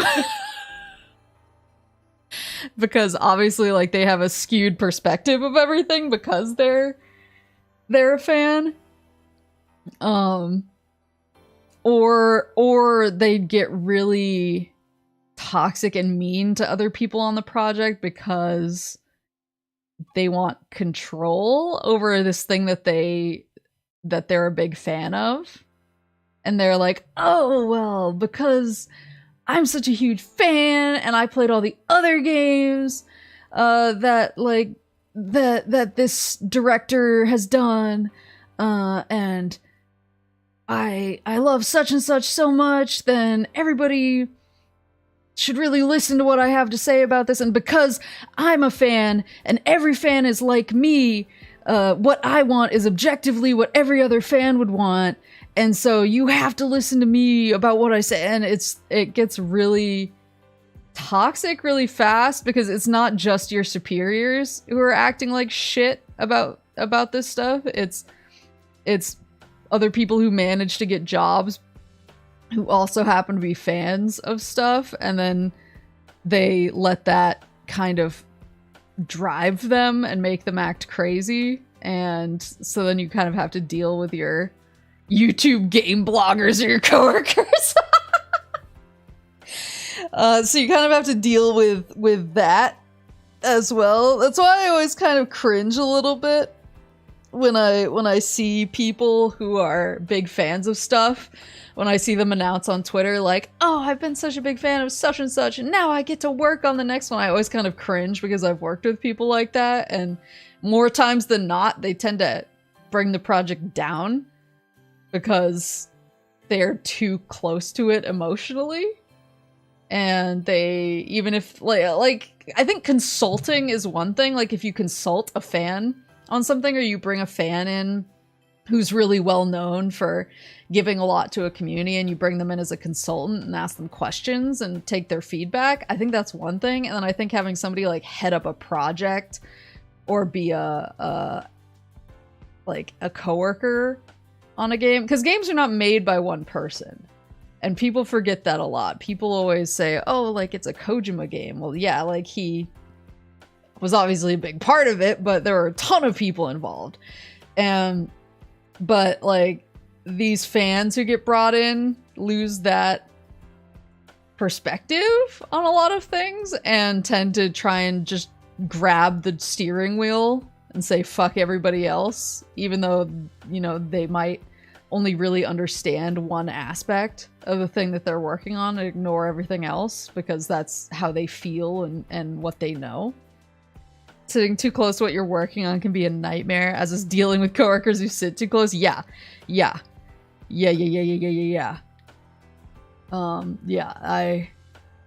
I have experienced it, and it's really nightmarish.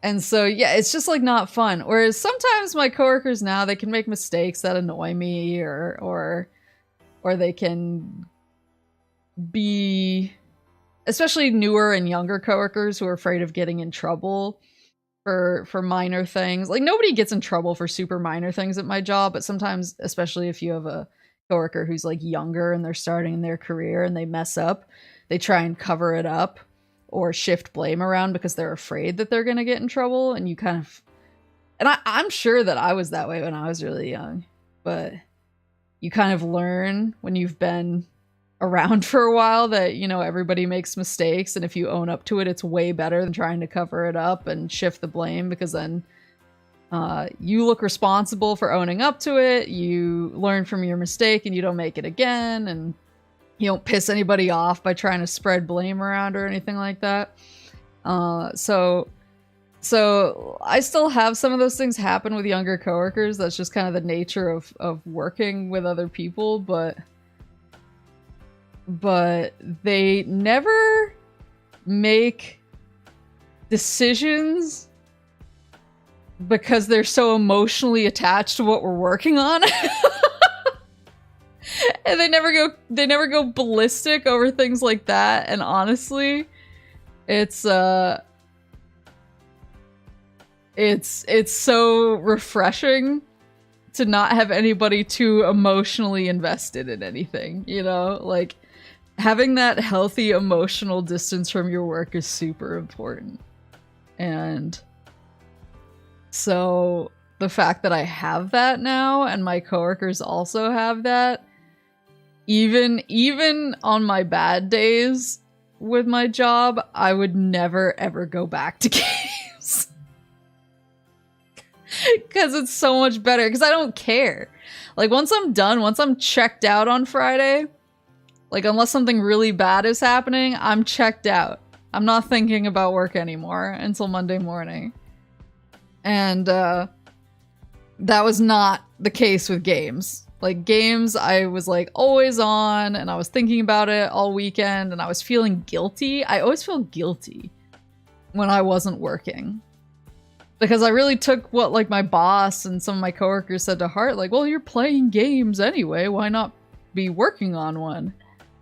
And it was like, well, yeah, I work on the game for like 70 hours a week. So, like, I need some hours in the week where I'm doing something else.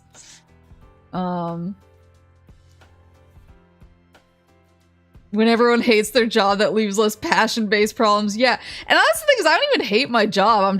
I'm emotionally ambivalent to it, and I think that that's healthy. I think that when you're doing something for money and, you know, survival, I think that's okay. I think basically saying, this is what keeps me fed and alive and with a roof over my head, but it's not my life. Like, I can find something else that can do that. I think that's healthy.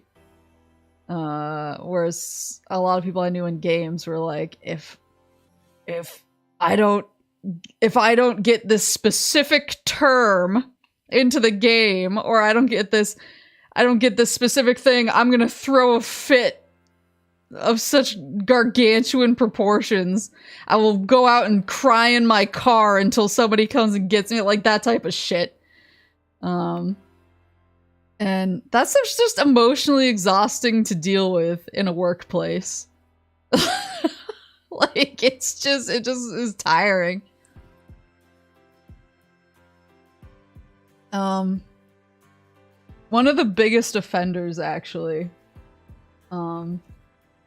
of that, for me, one of the people who I had to deal with the most, who did that kind of stuff, and it was, like, this person was awful to me, was just, like, a horrible bully, and always made me feel bad for doing things that weren't working on the game. And if I ever suggested something, it was always a bad idea. Until they repeated my suggestion back to me like 2 weeks later as if it was their idea, and then suddenly it was a good idea. And they were always dumping their work on me. There was actually one instance where I had a flight And I had scheduled the flight for like well after I was supposed to be done with work. I scheduled the flight. It was a red eye. So it was happening pretty late at night. And I lived pretty close to the airport and I worked close to where I lived. So it shouldn't have been an issue. I was like, I thought I had ample time to get to the airport, but there was one instance where basically this person didn't do their job. They didn't do what they were supposed to do because they just decided to do another part of the project that wasn't their responsibility because they wanted to kind of redo it in their image and redo it the way that they wanted to do it without really asking anybody else. So because they had been basically meddling in other stuff and not doing what their actual job was, the thing wasn't done. And so I was trying to leave to go home to grab my suitcase so that I could get to the airport on time. And they were like, yeah, well, this part isn't done. And I was like, okay, well, that was your job. I was like, I don't give a shit. Like, that wasn't my job. But my boss was like, oh, well, like, it needs to be done. And obviously they're not going to do it because they're now mired in this other thing. And I can't, and you're faster than them at this. So I really need you to finish this before you go out of town. Because my boss was like, I know you're taking next week off. And I was like, yeah, I was like, it's not my fault that this thing didn't get done. It's not my responsibility. But basically it became a big thing. And my boss was like, I really need you to finish this because you're faster and better at it and you'll actually get it done. And I don't think this other person will do it. And so I wound up staying and doing the work really fast and basically rushing to get a approval on my work so that I could leave and not be bothered over my vacation. And I almost missed my flight. Like, it was really stressful. And I finished this. I finished the work that I was doing for the other person. And I got it approved and I ran out the door and sped home and grabbed my suitcase and got to the airport as fast as possible. But I basically had to be like shuffled past security because there was otherwise no way I was able to make my flight. Like, it was a nightmare. And I just always remembered that afterwards and how mad I was. And so that kind of like stuck with me for a while. And this person was kind of one of those people who also took a lot of credit for other people's work.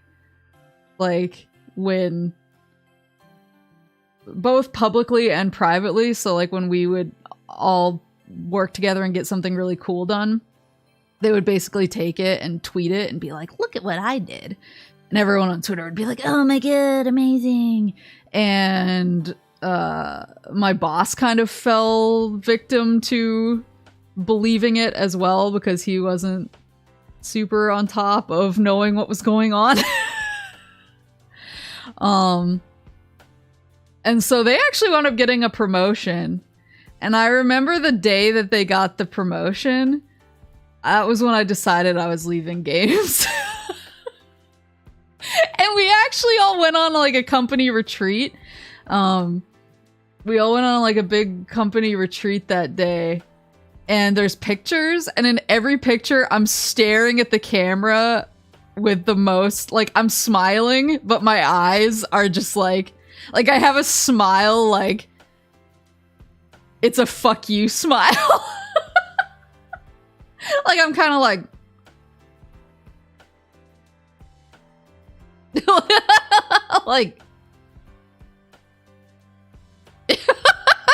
like in every shot, I just look like I'm done with this. And I still remember I just still remember that was the moment that I decided to leave. And then a couple months later, I had a new job and I was moving home.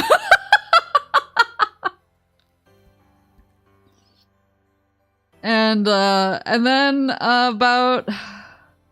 so after I left, it took less than a year for them to get fired.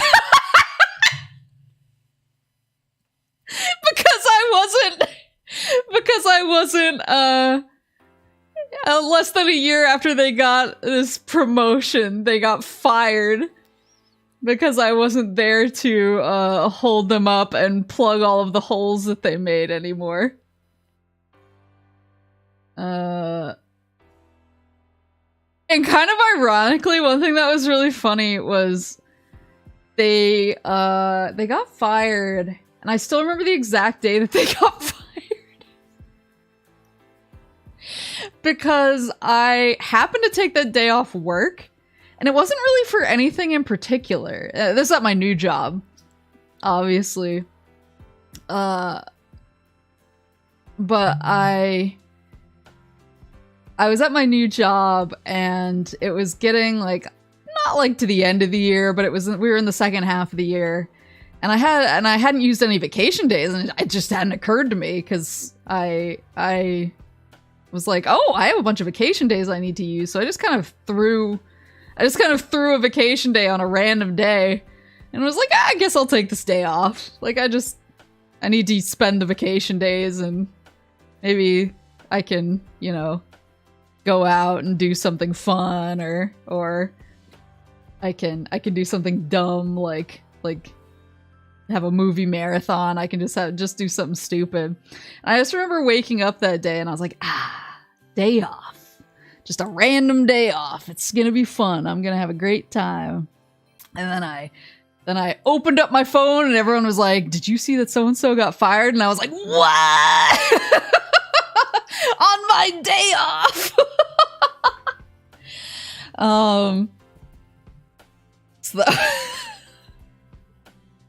So it all felt very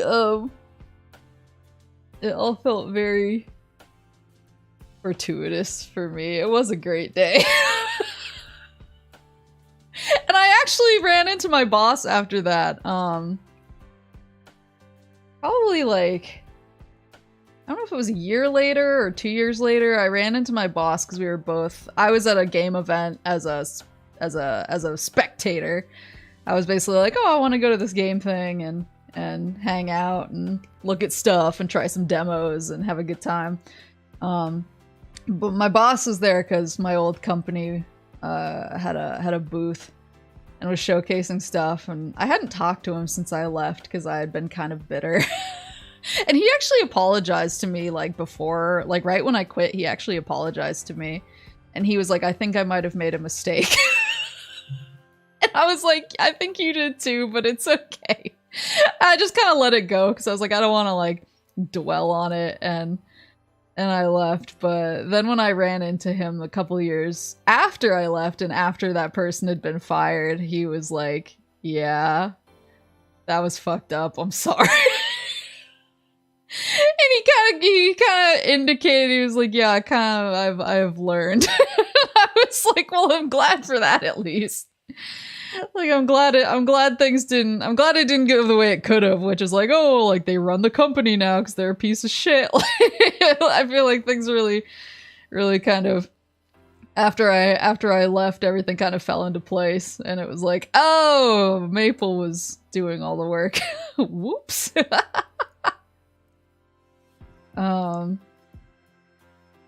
But yeah, and it's managers have to stay plugged in and manage. Yeah, I think he learned after that. I think he also like actually got other managers because he was trying to do like too much stuff. He was doing all of the sales and kind of meeting with other people stuff, and he was also trying to manage people. And you can't really do both at the same time. Like, if you're going to be meeting with partners and other, like, companies that you're working with, you can't also be around to manage your people. You need somebody else to do that. And he was trying to do both. So he actually got, like, he promoted a bunch of my coworkers, who I really liked actually, to management positions after that to try and get a better hold on everything, which was cool. It did sound like things got better after I left, so I'm glad that at least me, like, leaving, not in a huff per se, like, I felt like I left in a really positive way. We actually had, like, a going away party for me, and they bought me the Gears of War Xbox One as, like, a going away present, and I cried a lot, and everyone else cried a lot, and it was just, like, a really nice, like, send-off party. So I felt like I left in a really positive way, even though I had a really negative experience. But then it felt like after I left, everything got a lot better, because I think they were like, oh, we chased someone away and we need to improve.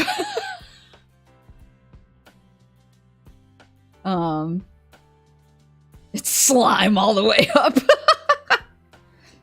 The managers are all terrible, don't understand our jobs, so every few months they are transferred to night shift and quit.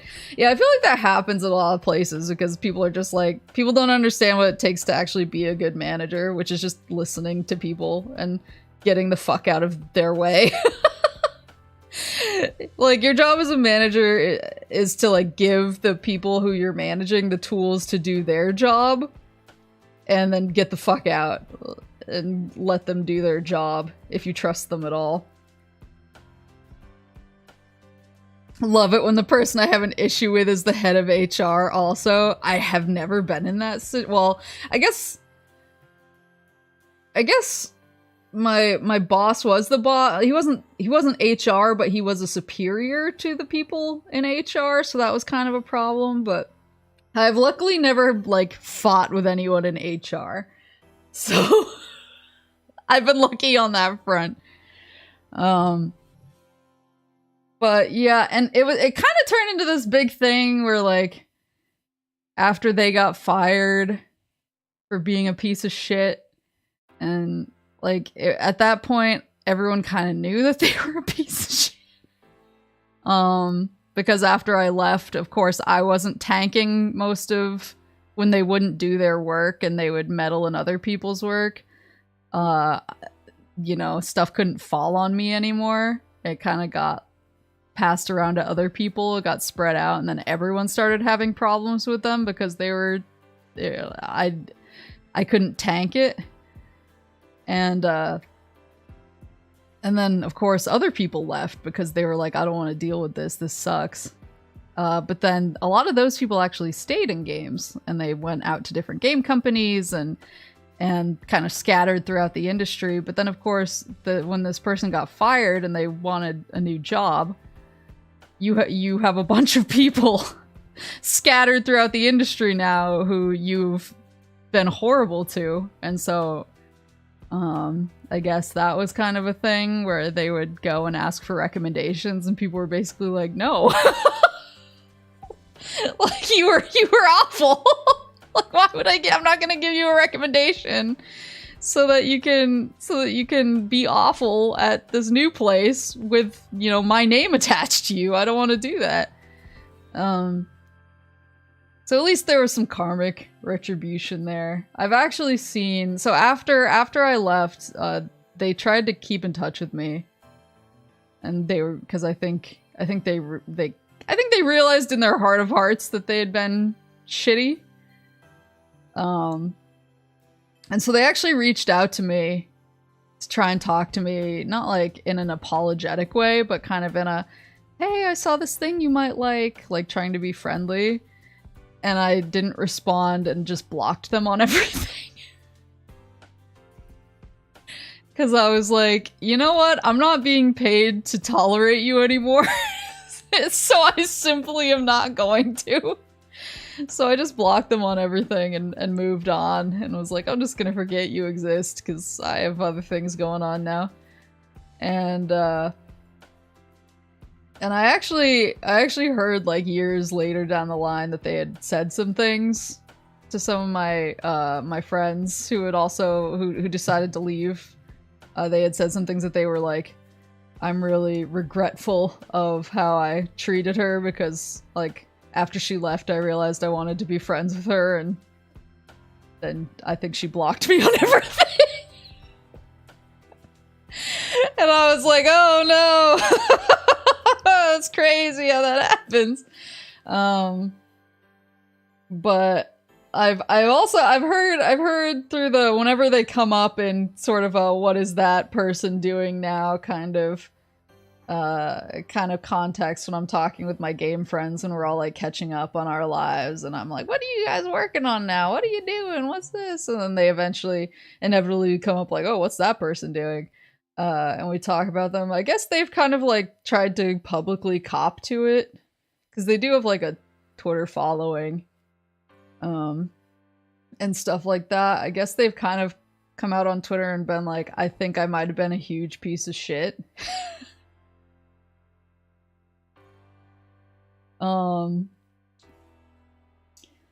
But apparently like all of the comments are of course like the people who have never had to work with them once in their lives being like, oh, I'm sure it wasn't that bad. Oh, I'm sure you were just doing what you, oh, it's so inspiring how you can acknowledge your wrongdoings or whatever, and just like blowing smoke up their ass. And I'm like, well, like I guess it's nice in a way that they're saying publicly, oh, I might have been a piece of shit, but at the same time, it feels a little bit like they're saying it into an echo chamber, and I do wonder if they're actually apologetic, or if when they had trouble getting hired again after that, they realized it was a good PR move to say stuff like that in order to seem reformed. Like, I would never work with them again with a gun to my head. But I kind of wonder if it was a PR move or something, or a way to get sympathy from people who didn't know better. Because basically everyone who's ever worked with them is like, they're a piece of shit. Sorry, my actions had consequences. Yeah.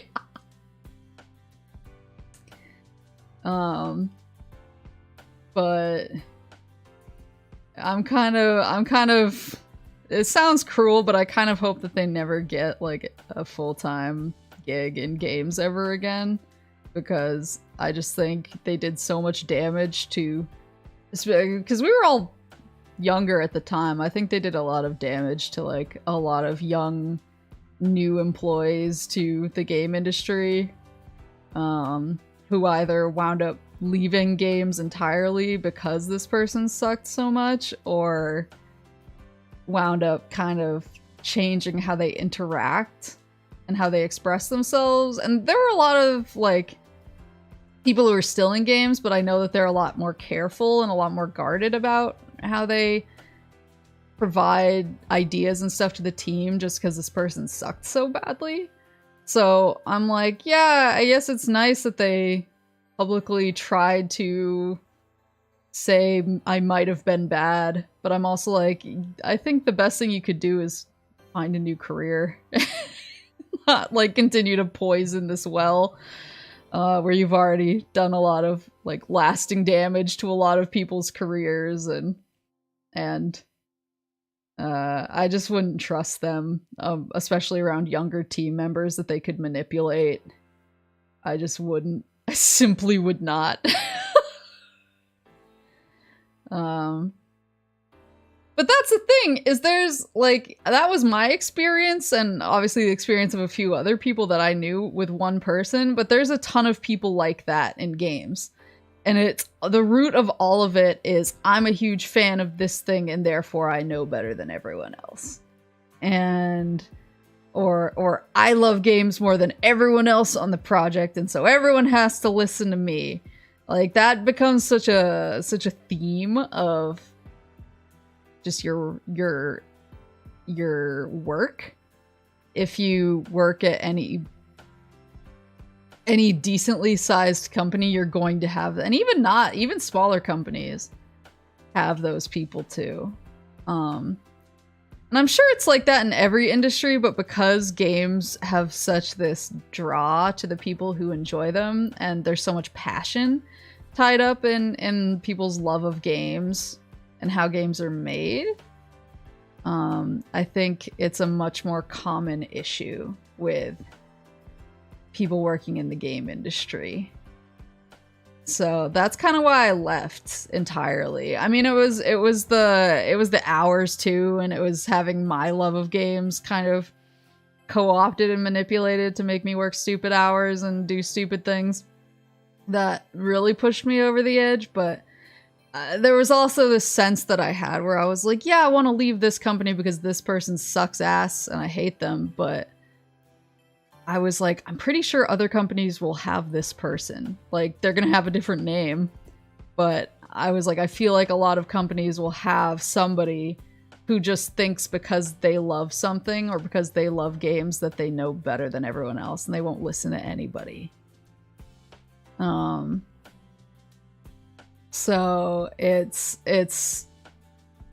that's one thing, is even when my coworkers do things that make me mad at my current job because they either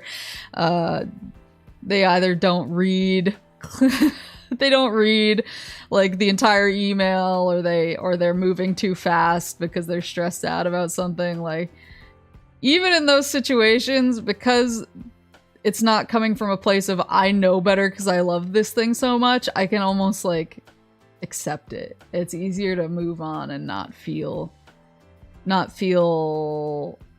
you don't dwell on anything because none of it matters and we don't care. Like, we care about doing a good job, but it's not the same thing as being a fan of something. They're very different, I guess. I think working on something that you're a big fan of, and that's not to say, like, I think it's good that people who work in games are fans of games, because then you bring what you love to something that you're working on, and you can say, oh, I really like this thing from this other thing, and I would love to see that implemented in some way here. Like, I think that there's good things about it too, but I think that it becomes it can become really toxic really easily. Because I think strong passion and love is easy to manipulate into bad things. I guess is what I'm trying to say. And I think some people are better at compartmentalization too. Because for me, I'm really bad at compartmentalization for the most part. Everything for me tends to bleed together, and so I almost need the compartmentalization built into my life externally by, working in something that I don't care about as a hobby. That is me using the situation, using how it works, how the job works to compartmentalize, rather than trusting myself to do it. I kind of have to build the compartments into my life rather than letting my brain do it and relying on, because I don't have a very strong backbone when people ask me to do things either. When people say, can you do this? I'm always like, sure, because I'm a pleaser. And so I kind of have to build the compartments as their own systems rather than letting myself be the compartmentalizer. And so I know some people are better at it. I just think you have to be good at compartmentalization if you're going to work in something that you're really like passionate about. Because you can't, unless you're really good at compartmentalizing, it turns into that situation, and obviously I'm not good at it. I mean, for a long time, I stopped doing it eventually because I realized that I was killing myself. But for a long time, I would work until like 8 or 9, and then I would bring home development units, like developer consoles, and I would QA stuff until I fell asleep. And I just realized that it was really bad like after a while. Because at first in my brain, I was like, well, I would be playing. I did what my boss did, like eventually, but I did it to myself at first. And I said, well, I would be playing games anyway. So I may as well be playing a game and getting work done because I'm getting some extra QA hours in. Even though like QA wasn't my job, but I was like, oh, it'll help out to have the extra QA muscle, an extra like set of variables and stuff behind it. But like, even if you're QAing something, even if it's in really good shape, just the fact that you're looking for mistakes has you in a different mode than you would be if you were just enjoying and playing a game for the joy of it. So, and I think you need to like let your brain go into I'm chillin' mode once in a while. Paid or unpaid? I mean, I was on a salary and I didn't get overtime, so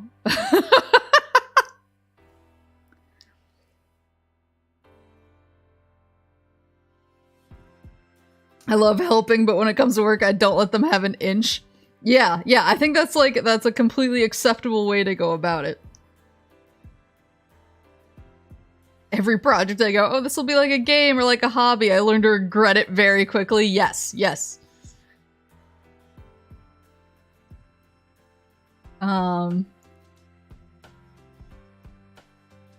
Yeah, off-hour work is bad, and I realized that really fast. Yeah, unpaid. But at the time, like, I could, and this was very early on, I was like, oh, you know, it's I'm playing games, so it's not work. And then you realize, no, it is work because I'm looking for mistakes, and I'm trying to write up, I'm writing up the mistakes, and I'm submitting reports. It is work. It's not chill. You're not letting your brain chill out. You're staying in work mode 24/7. So then I realized that I was doing that, and I decided, okay, when I leave and I get home really late, I'm not gonna work. I'm gonna spend an hour playing a game just for fun, or I'm gonna watch a movie or whatever. And so you kind of realize that really fast. But then, of course, because I set the precedent by doing it in the first place, then my boss is like, well, why aren't you doing it more? And I was like, because I'm burned out.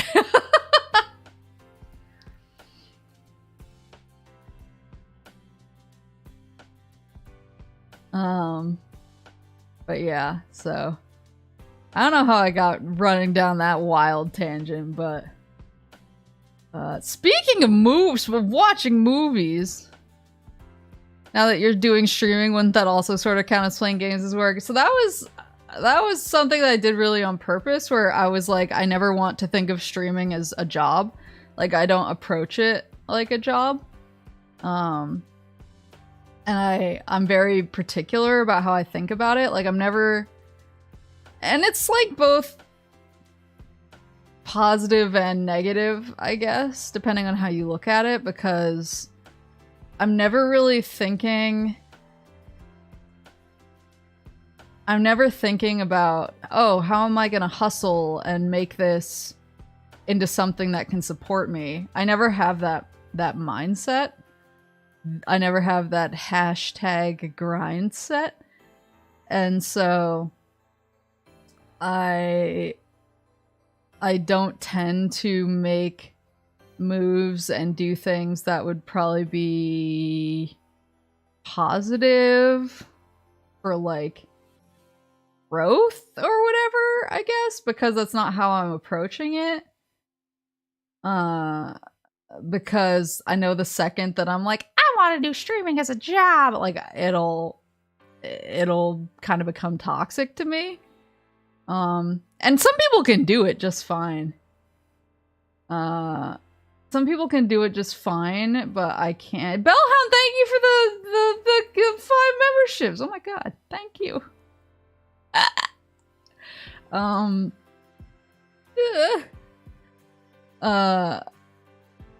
Yeah, I don't think of it like that, cause I don't think of it don't think of it in the context of this is what I need to do to grow, or this is what I need to do to solidify my, you know, income or anything like that. I don't come at it with those grind set gift. I don't come at it with those thoughts, I guess. I think of it more like, what game would I have fun playing this week? Or what game would people like to see this week? And I think of it more like that. And it still doesn't feel like, even after, how long's it been? It's been like a year and a half. Even after a year and a half, it really doesn't feel like, it really doesn't feel like a job, because I approach it in a very specific, like I have games that I play on stream and I have games that I play off stream, and so I guess in a way they're separated by that. But even then, I kind of think that they're separated a little bit more by genre than by, like, relax game and not relax game. Like, I tend to play more like platformers and action games on stream, and I tend to play more JRPGs and heavily talky games off stream. And it's more about whether a game is suitable for streaming or not. I think the only time I ever get irritated with streaming is if I really, really want to play a game really bad. And so, like, this was a good Metroid Prime situation. It's like, Metroid Prime is totally a game that I could play, like, on, not necessarily on the go, but, you know, while I'm doing other things. I could be kind of like searching for secrets or stuff like that. But I didn't want to play it until I beat it on stream. I didn't want to play it off stream because I didn't want to discover anything, or accidentally like find secrets or find a new area or anything like that. I didn't want to do that off stream. But I was so like, ugh, like after I started it, because I was so into it, that whenever it was a time when I couldn't stream, either because I was waiting on stuff from Moose parents, or I was doing life stuff, or I was on the phone with like my realtor, just stuff like that, I was like, I could be playing Metroid Prime right now, and I can't play Metroid Prime right now because I have to play it on stream. Like, that's the only time where I ever feel like bound by streaming. Those are the only instances where ever, and that's not even really negative, because that's just because I'm enjoying a game so much that I want to be playing it, but I can't stream.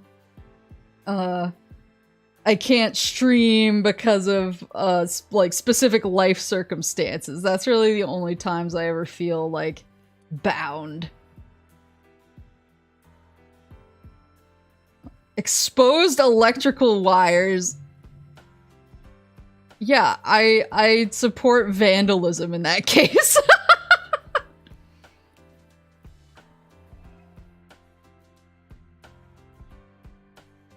Yeah.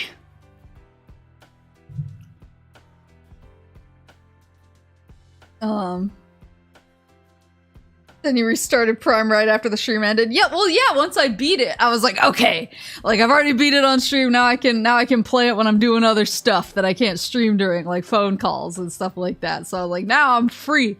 I'm free! You can just tell us to flock off and do what you want. Well, that's the thing, is like, it was really fun playing with everybody, so it wasn't even, it wasn't so much like, I want to play the game, it's like, I want to stream the game, but I can't because I have this other stuff going on, so I just want to I can stream again.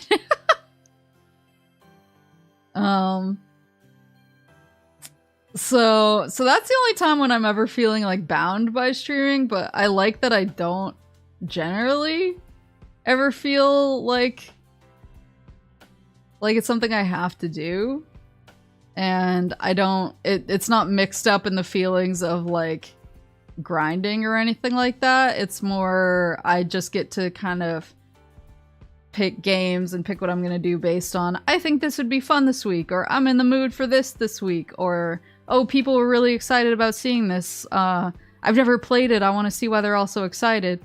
Like, I get to pick stuff based on that and not really worry about like algorithm stuff or what's really popular or anything like that. I just kind of get to do moose stuff and be more chill about it, which I'm sure that a lot of like streamers who do it for a job feel that way eventually, or just get to do whatever they want. But I just can't like mix the mindsets. I guess it's not really how I operate. No one understands the algorithm, why I worry about it. Exactly.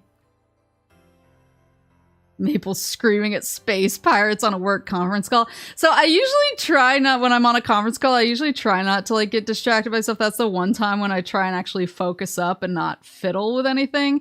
But I will admit that right when Animal Crossing came out, I always played Animal Crossing slightly off screen and pretended like I was paying complete attention. And I was usually paying attention, but I was also like fishing.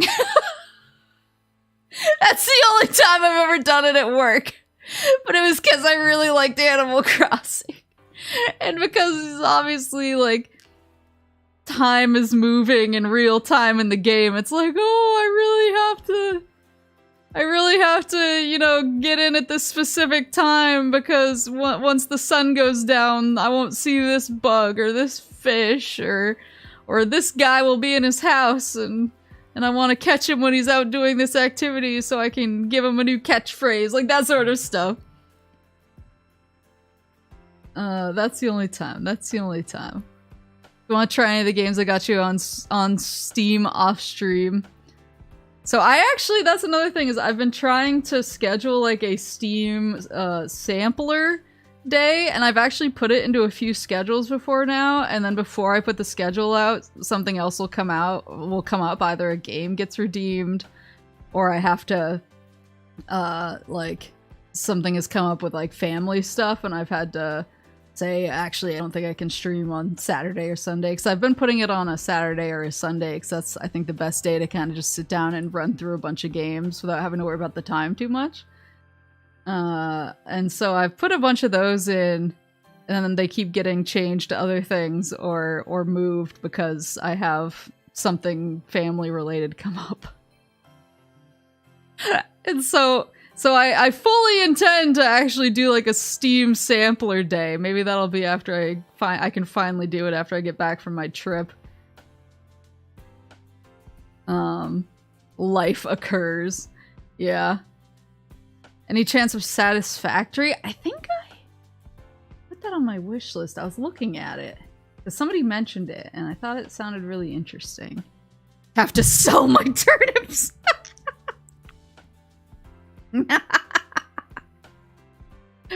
Yeah. Time to queue 30 horror games on Steam? No. No! I have the samplers. The sampler platter is full. I ordered the Atom Slampler, and it's already completely full. Oh, Momo's is texting me. Oh god. What do you want?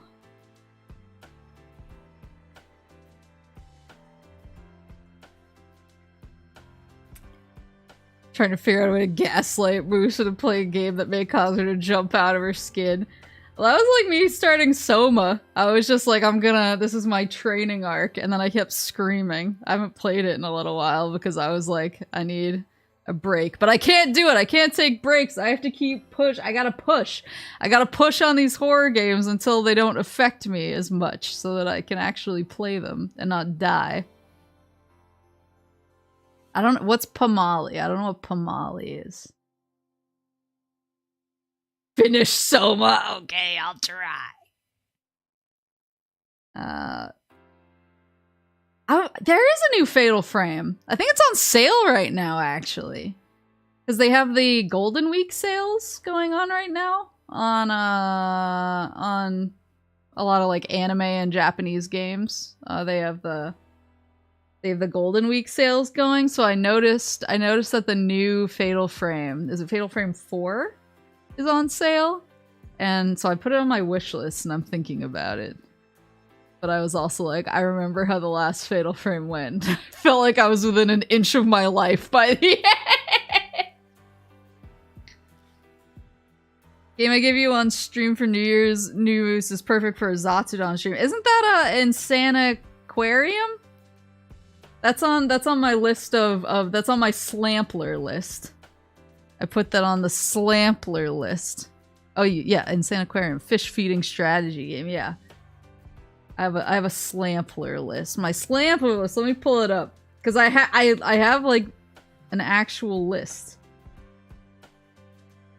Cause I keep putting it on my schedule and then I keep moving it, but I keep the list so that I don't forget.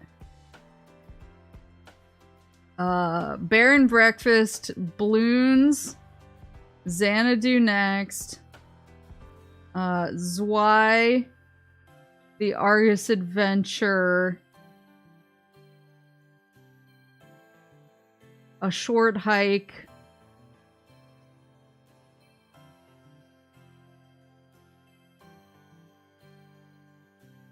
Insane Aquarium,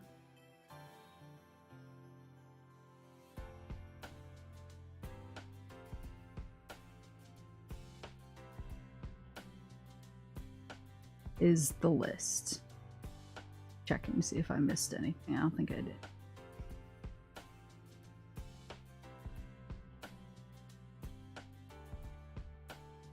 Did you finish Dead Sonic? I did. I did.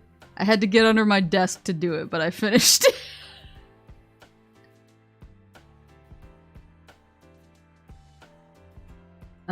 Yeah, I have my Slampler list. Maybe after I get back from my friend's celebration trip. Did Amy kill Sonic? It's complicated.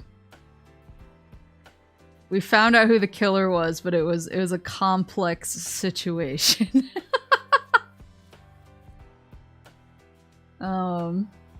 What's the other thing I wanted to talk? I saw the Dungeons. Have you guys seen the Dungeons and Dragons movie? I saw the Dungeons and Dragons movie. That's like one thing I did this week is some of my friends want to see the Dungeons and Dragons movie, and I was like, you know what? I probably need to like get out of the house and not think about like the moving stress for a minute. And so I went to see the Dungeons and Dragons movie with them. And it was really, really, really good. Like I was expecting to like it because I really like Chris Pine. I think that he's a really good actor.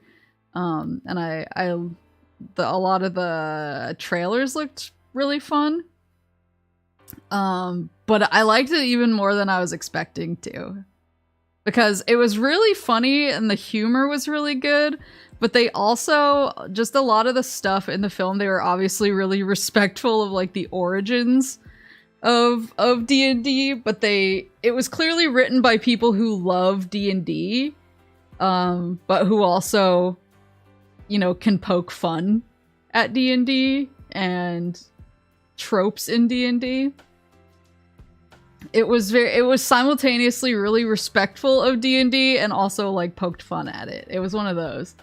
And it was, and in the end, like the story was actually really nice and fun and had kind of a nice like message that was actually like emotionally resonant. And the acting was really good. The jokes were really good. I just had a really good time. I just thought it was really, really, really great. One thing is that it's only one scene and it's not like plot relevant. But there's a small puppet cat child in the D&D movie. And when it came on screen, I laughed so hard because it just looked like it's like a weird like there's a character who like picks it up and cradles it gently and looks into its eyes. and I leaned over to my friend next to me and whispered, "That's syrup." Because the person's like cradling it in their arms and it goes like look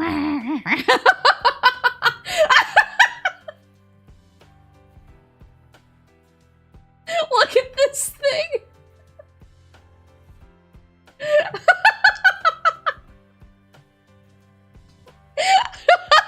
A weird looking Muppet, yeah. Yeah, it's fun, it's lighthearted. It has like a good message. The fight scenes were shockingly good. Like they're like well choreographed. It is cursed. That jump scared me. Is there a scene where they pull out to someone rolling a 1 on a d20 and saying, "Damn it"? No. No, but there's some like blighted. But there's some fun references. One of my friends actually pointed out something that really like interesting about the movie. Is this your son? Yes. One of my friends actually pointed out something really interesting about the movie, which is that it's not done in a really obvious way. Like they don't make a big deal of it, but all of the characters kind of actually feel like different types of players are playing them. Like some of the characters talk with an accent, and some of them don't. Like the accents are really inconsistent, but it feels appropriate because that's just kind of how games go. And then there are certain characters who are really into like their backstory and their lore and their basically like, this is my alignment, this is what I must do. And then there are other characters who are a little more like play it fast and loose and kind of go with the situation and are a little bit more meta in how they act and what they say. It feels like an actual group of friends. It feels like what a movie would be if you actually played a D&D game with your friends who all kind of came to the table with very different levels of how much they were willing to commit to their character. And so that was actually really fun because it just, I don't know, it had for anybody who's played D&D, it feels like a very authentic D&D story. And then even if you haven't played D&D, it's just a fun, lighthearted fantasy movie with really solid jokes and really good action scenes. So I think there's a little something for everybody. I thought it was a really good film. Better sales pitch than the actual ad. Yeah, I remember watching the ad and I was like, that looks like it could be fun, but I was like, like when it came down to it, I was like, yeah, I'd see the D&D movie, but I'm not gonna, run out and see it when my friends are like, oh, do you want to see it? I was like, yeah, I guess I'll go see it. Like, why not? If we're all gonna go. And then I walked out of it and I was like, that was really good. Like, I'd actually go see that again. It was really fun. Yeah, I thought it was really good. And so I saw that last week, but I'm actually seeing another movie tonight. I already have my tickets. I'm actually going to see the Mario movie tonight. Finally. I know I'm late to the party because a lot of people have seen it already. I'm kind of one of those people that I like going to movies. I've gone to midnight showings of films when they first come out. Like I went to The Dark Knight on opening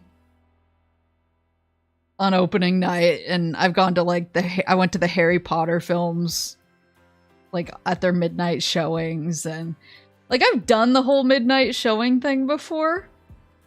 And it's fun. It's fun to do. But I'm also kind of a person that tends to... I like to wait until the hype dies down, especially if it's like a big blockbuster film. I like to wait until the hype dies down a little bit, and then I go to see it so that I can have a quieter theater and not feel like I'm like a sardine jammed in amongst a bunch of other people. I like it to be a little bit more of a chill, like...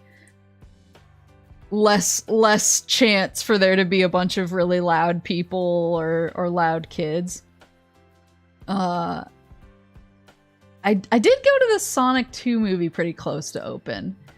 But that was actually a lot of fun to have a lot of kids there for it, because all of the kids were just really excited about Sonic. Which wound up being really, like, they weren't disruptive, they were just really cute. Like, they were all like, Eggman's crazy, and he has a chili dog! And so, like it was like pure joy. And so I actually really enjoyed that. But yeah, for stuff, like, I went to Top Gun Maverick, like, pretty late in its running, because I just didn't want to deal with all the crowds, because I knew it was really popular. And it was really nice kind of having a big empty theater to myself to be able to watch all the cool stuff. So I wanted to wait a little bit for Mario, but then one of my friends actually, like, right when we were going to see the D&D movie, one of my friends was like, have you seen the Mario movie yet? And I was like, oh no, I was waiting. And then my friend told me that they'd gone to see it in a 4D experience theater, which is apparently a thing, where the seats will like rumble and kind of shift around depending on what's going on screen, and when there's water they'll kind of spray some mist on you and just stuff like it's they turn the movie into a little bit more of a roller coaster. Kind of like I don't know if you've ever been on something like Soarin' Over California or whatever, those types of things. It's kind of like that. And I was like, you know what? That actually sounds like kind of a fun way, because I know that the movie is going to be really like doofy and just kind of a fun Mario time. So I found a 4D theater. It's not super close, but it's not bad of a drive either. So I got tickets for the 4D. I decided to go right away because I assume that the longer I wait, the more the 4D versions are gonna go out of theaters, and they're gonna only really have like the regular screenings of the movie. So I got a ticket to a 4D showing of it tonight, so I'm actually really excited about it. My friend said that the I guess there's a part of the movie with like kind of it's like a Mario Kart segment. They said that the 4D with like the seats moving for that segment was really fun. So I'm actually really excited about it. My third viewing of the Mario movie was in real 3D. I wasn't given the glasses. Oh my god! Why wouldn't they give you the glasses? That had to have looked so bad. I usually don't. I'm trying to remember. I haven't seen that many movies in 3D, so it is going to be 3D.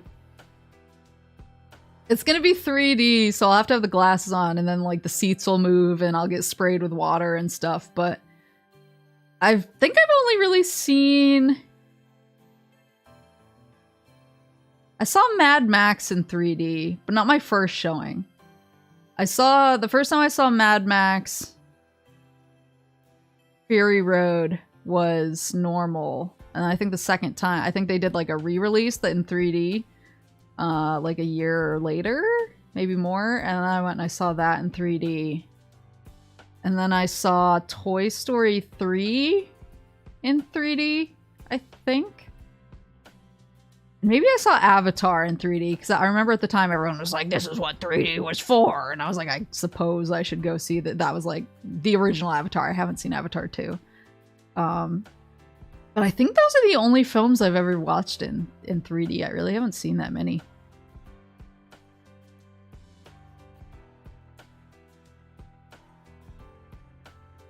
Whose gremlin is that? He's a cat child from the Dungeons and Dragons movie. And this character like clutches him lovingly in their arms and it goes, meh. And I leaned over to my friend during the film and went, that's syrup.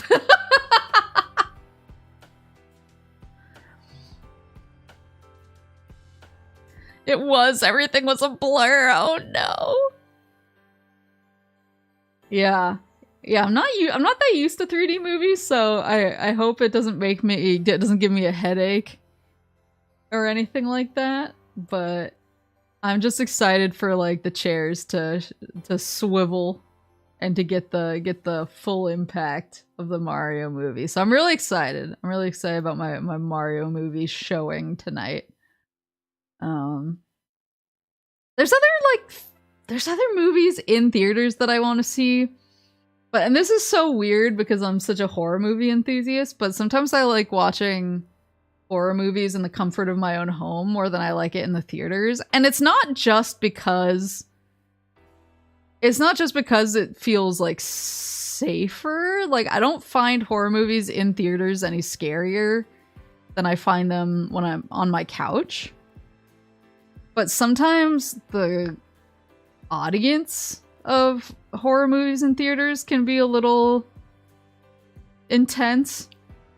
Like, I don't mind people screaming when stuff is scary. Because obviously I often scream when I find things scary. But I've found that a lot of horror movies that I've gone to see in theaters, especially pretty soon after they come out, I find that sometimes you get the people who are reacting for the sake of reacting instead of actually being scared. So I've had that with a few horror movies where I go to a horror movie and somebody near me, like at anything, will just start screaming. And it kind of almost breaks the tension of like quiet moments. And it starts to make things less scary because it's kind of taking you out of the movie. But I've also had people who get weirdly aggressive at horror movies. It's like a really good example is I went to see Split, the M. Night Shyamalan movie, and it's like mostly a horror movie. By the end it gets a little more actiony, but it's still definitely mostly like a horror suspense movie, I guess. And I was sitting near she was a woman who was like around my age, so I was confused why she was acting like this, but she was getting really aggressive about everything in the film. Like, something scary would happen and she would be like, that wouldn't happen to me. Like the scary guy would like rip the door off the hinges, and like one of the girls would try to run and he would grab her before she could run fast enough, and this lady near me would just be like, you wouldn't be able to grab me like that. And I was like, what? Like, do you think you're gonna be in Split? Is this a legitimate concern? I'm unclear what's happening here. Why don't you just roundhouse kick the monster? That was basically, yeah, like she was saying stuff like that. She was like, why wouldn't you just punch him? And I was just like, because he's a scary guy. So yeah, you either get, and sometimes like I've had really good experiences too. When I went to see A Quiet Place 2 in theaters, I went pretty late in A Quiet Place 2's life cycle. And so I thought, like, oh, there's gonna be nobody else. It'll just be me and I won't have to worry. Like, that's the other reason I try to always go late. Because I get really... I don't think the best way to word this. I get really...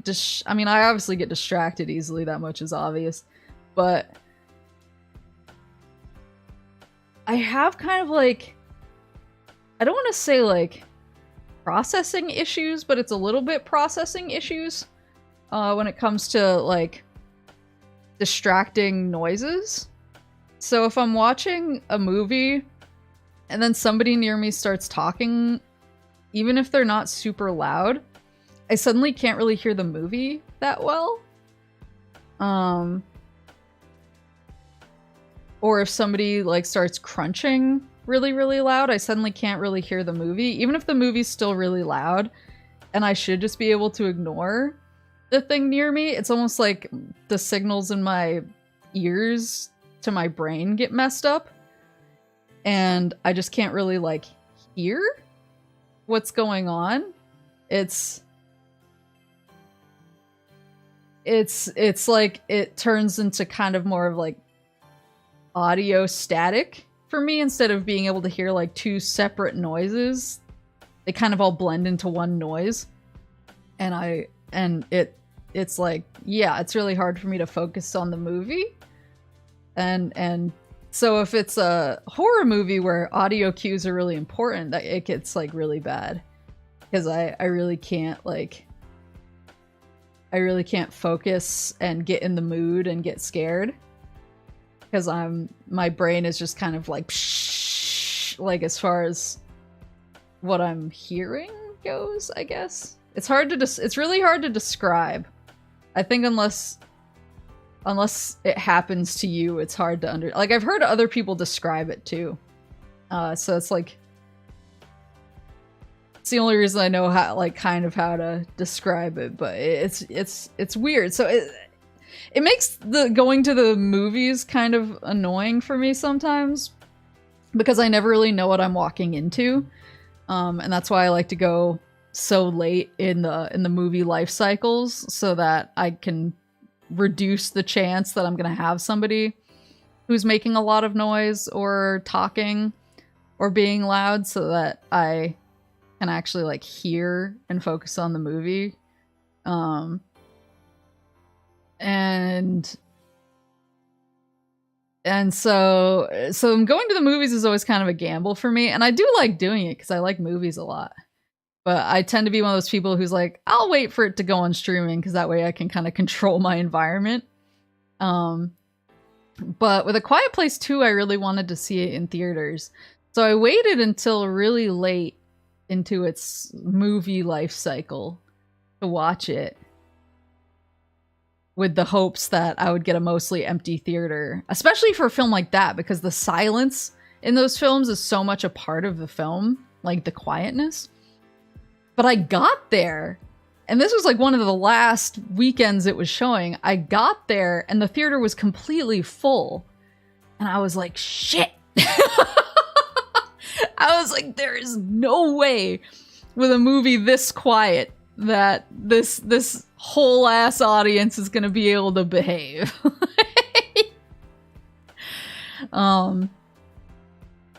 Like there's no way this goes well. And then it was like one of the quietest audiences I'd ever been a part of. Like it was like everybody just it was one of the most well-behaved audiences for any movie I've ever been to. Everyone was deathly quiet the entire movie. And it was really nice. So I had a really good experience with A Quiet Place 2, as opposed to Split, which was a nightmare horror movie for me. But I really want to see Evil Dead Rises, and I really want to see The Pope's Exorcist. I really want to see both of those films, but because they're horror movies and people can get kind of wild and screamy or aggressive at horror movies in theaters, sometimes it does not always work out for me to see them, because I'll miss scares because I'm still kind of like processing like what happened before the scare, because somebody near me was making a lot of noise, and then it kind of mixes up the, what's the word? It mixes up kind of the flow of the movie for me. The Vine Saw story where Vinny was at a theater and a character brought out a can of beans and a loud New Yorker stereotype got up and yelled, "What is that? What is that? Beans?" Well, I mean, like, that's the thing is, if it happens like at one point during, if there's like a moment in the movie where something happens and somebody says something really hilarious, it actually sometimes adds to the experience. That's what the Sonic 2 movie was like for me, with the kid behind me who was like, "Eggman's crazy and he has a chili dog." Like, it was moments that were funny and fun. And so it didn't really bother me because I was like, this is very joyful. It was very joyful and it was fun.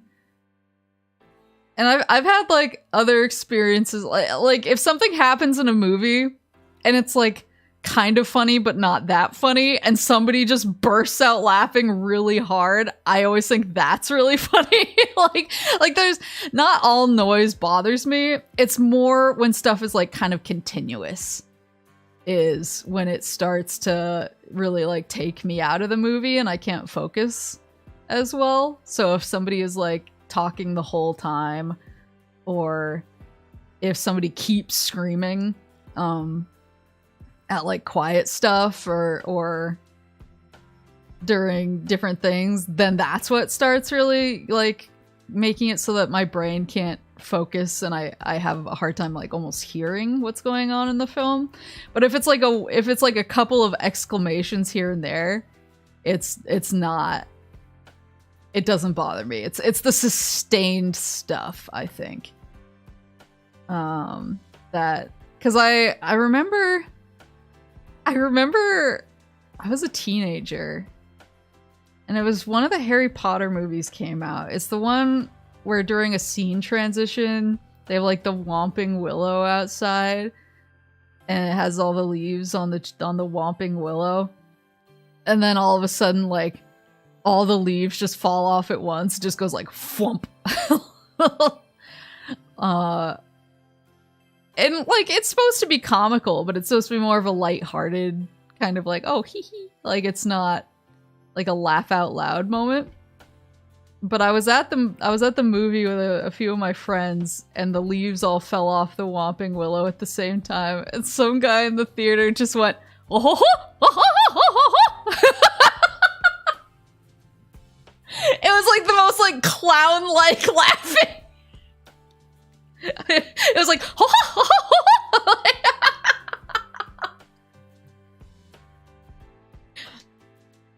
And I just always remember that every time I see that scene, because it was, and like he didn't laugh like that for the entire rest of the movie. It was just that scene set him off into this weird clown laughter. And we were all like trying to hold it together for the next 15 minutes.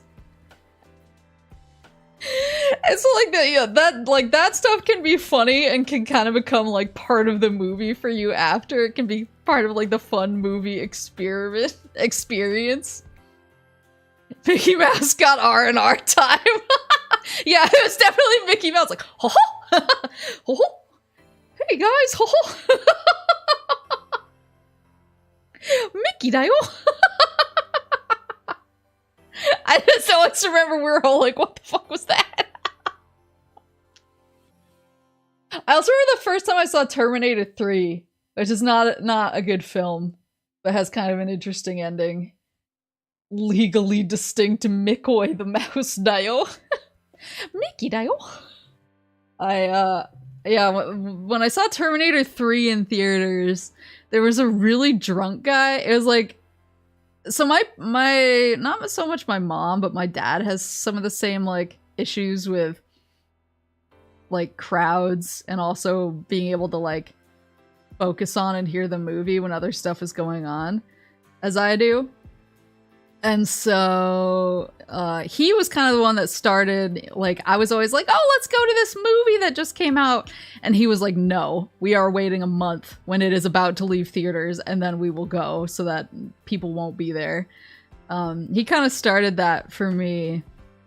But we did that with Terminator 3. We went like near the end of its run, and we were the only people in the theater other than this guy who was in like one of the back rows, and he was super drunk. And for most of the film, he was either quiet or snoring. Until he suddenly like jolted awake near the end. When the lady Terminator is getting even more aggressive to try and get John Connor, and he was just drunkenly yelling at the screen for probably like the last 20 minutes of the movie. He was like, get that bitch. And my parents were horrified because they were like, oh my god, I can't believe we brought our daughter to see a movie and there's this drunk ass guy in the theater. But I thought it was hilarious, and now every single time I watch the film, I just remember the drunk guy loudly rooting against the enemy Terminator, screaming for Arnold to do better. So I feel like there's certain things that can like become part of the movie for you. It's more like the sustained unfunny, just like when people start crunching their ice, that sort of stuff. I remember seeing Percy Jackson in theaters with a few friends. We snuck in Mega Monsters, and they make a really loud pop when you open them, so we open them at the most tense like part of the movie. Oh no!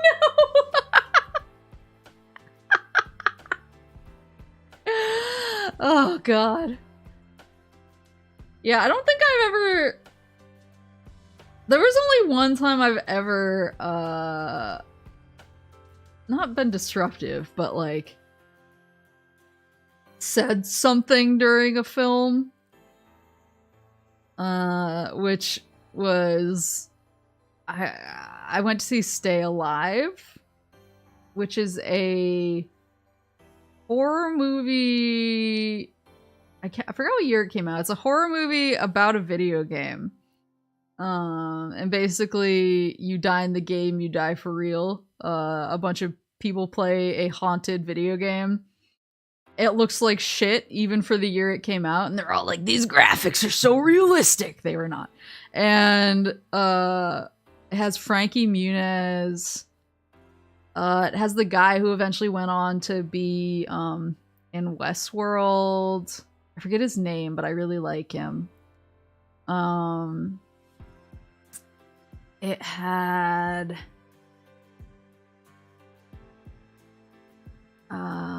another person who went on to like do big things. Like it had some decent actors in it. But I basically went to see it because it was a video game horror movie. What is Frankie Muniz up to now? I don't know actually. But I went to see it because it was a video game movie, and they basically crammed as many references as they could into the first like 20 minutes, and then proceeded to be kind of whatever for the rest of the film. It's not a good film. I'll do a watch along. But there was a girl behind me. I went to go see it with my friends, but there was a girl behind me who, she was there with her boyfriend.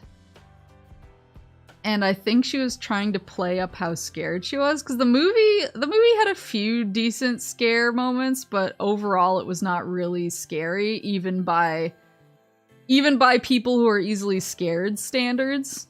it was like, I think the intro was scarier than anything in the rest of the movie. But it was like at random moments where there was nothing scary going on, she would just start screaming. Because I think she wanted her boyfriend to like comfort her or protect her or something. And so she was like, oh, and like clinging to him even during kind of like we're sitting around in a cafe discussing how to break the video game curse type of scenes where nothing was really happening. She'd be like, oh, poor girl, she just wanted to make out. Yeah, that was kind of the vibe. That was kind of the vibe that we got. We were like, this girl did not want to come see this film. She is definitely here because her boyfriend wanted to see this film. And she is trying to either get him to leave or, like, at least get something out of it by having him, like, protect her. And so, but she was sitting right behind us. And so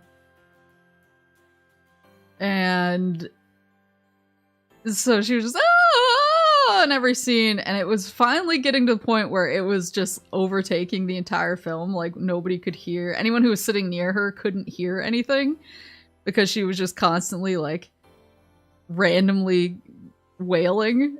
And so finally, like, me and my friends turned around and we were like, can you please stop yelling? And she was like, it's scary. And we were like, not this part. They're just sitting in their living room right now. And then she kept doing it, and it kind of got worse. And finally, I forget whether it was me or my friend who snapped. This was a really long time ago, but one of us finally snapped and turned around and said, shut the hell up. And she just went, you're very rude! And then made her, told her boyfriend she wanted to leave. And so they both left, and I was like, honestly, that's probably what she wanted. So I feel like us getting irritated with her, like, only helped her. Maple Alcesia throwing down at a screening of Stay Alive. Frankie Muniz looks very iconic in the film as well. Frankie Muniz, Stay Alive. He wears an upside down visor. Oh my god, what a hot mess. He's the gamer. He's the gamer of the group. So they all have their own, like, one is a goth. One's like a techie computer nerd. One's a jock. One's kind of like a kind of a douchey stoner guy. Like, they all have their tropes. This was Frankie Muniz. Her poor boyfriend, yeah. I was like, whatever, I think I did her a favor. This is Frankie Muniz. He always had the gamer headset of the time on, along with his upside down and sideways visor. It's an iconic film.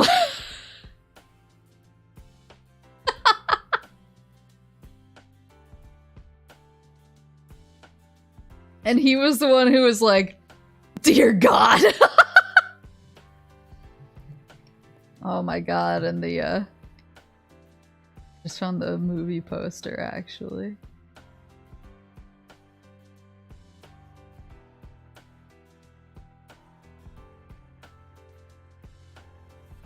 Just found the movie poster.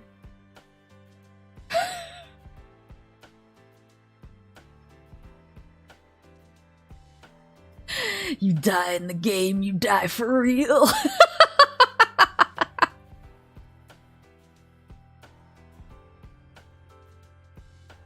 Didn't know anyone could look that cool.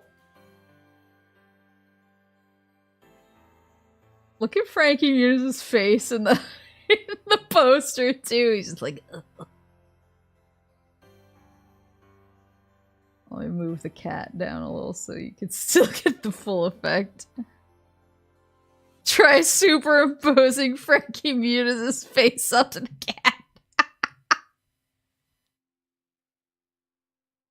Did you play the Xenoblade 3 DLC? I haven't yet. Because I'm still in the middle of Xenoblade 3 the game without beating it yet. I'm still working on it, so I'm avoiding spoilies. The only thing I'm spoiled on, and it's not even really a spoiler, is I saw Xenosaga trending on Twitter. Oh, I'm gonna sneeze.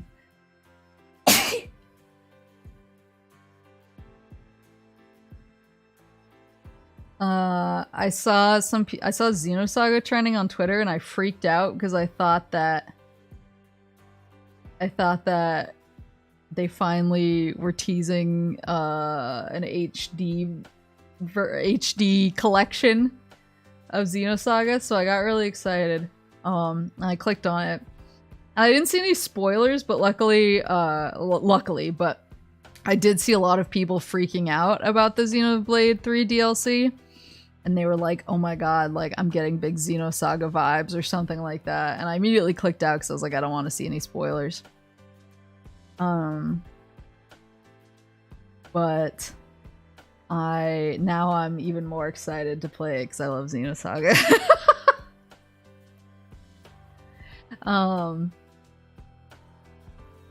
But yeah, I'm excited. I'm excited to see where it goes because I'm really enjoying the main game right now. I get really hung up on I want to max out everybody's classes so that I have access to all the skills and the arts that I want, and I get really hung up on that grind. But I'm having a really good time with it. She'll be in side quest hell for a while. Yeah. Did you play through Torna before starting 3? Yes, I did. Yeah. I beat Torna. I loved Torna. I thought Torna was really good. So I played through Torna. I played through Torna like right before starting Xenoblade 3. It was really... I needed to like look up certain things because I was trying to remember how they had like approached certain characters in 2 that we were meeting for real for the first time in Torna, or meeting in a very different way or in a different context. I had to kind of look up like what was so-and-so like and what was so-and-so's deal. But it still hit really hard. It was really good. Yeah, I need to get back to the story of Xenoblade 3. There's just so much to do that I feel like I do a few story segments and I'm like, damn, that hits. And then I just go do side quests for like 15 hours and then come back. Such is Xenoblade, though. I guess I shouldn't be that surprised.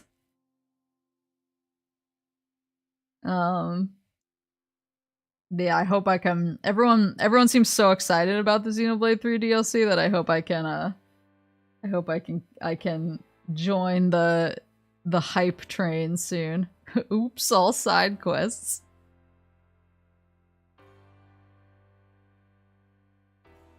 But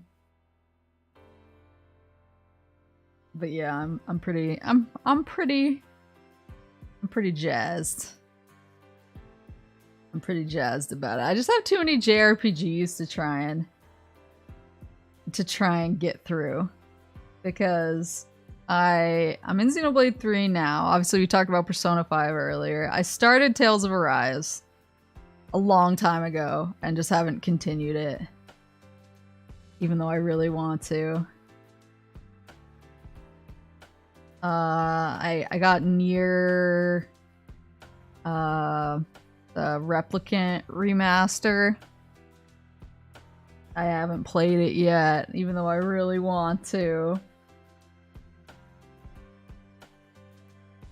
I haven't started Fire Emblem Engage because I've only beaten 2 of the routes in 3 houses, and I felt guilty about moving on to the next game before finishing all of the routes in 3 houses, even though I think most people probably only played 1 route like a normal person.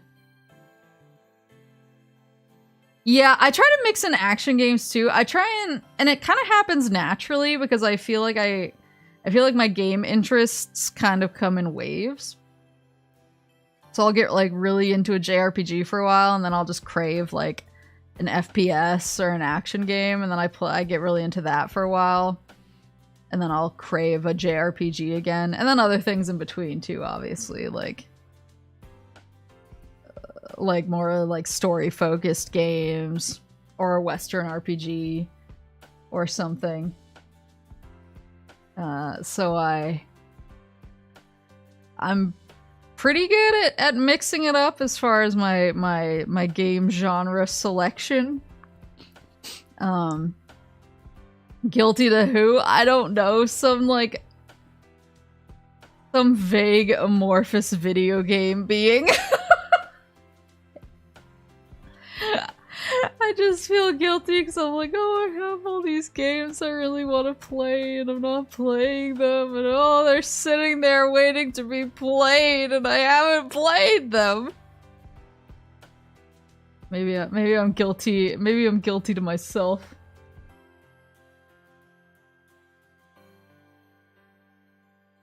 Finished FPS, I'm now replaying an RPG. Tales of the Graces was awesome.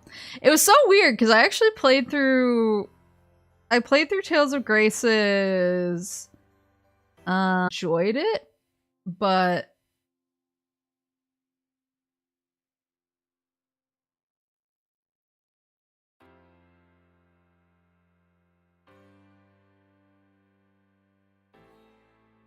my internet just cut out.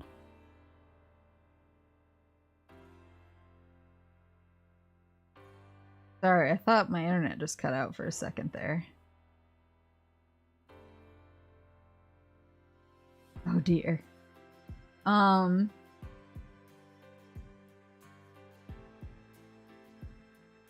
It burped. Oh no.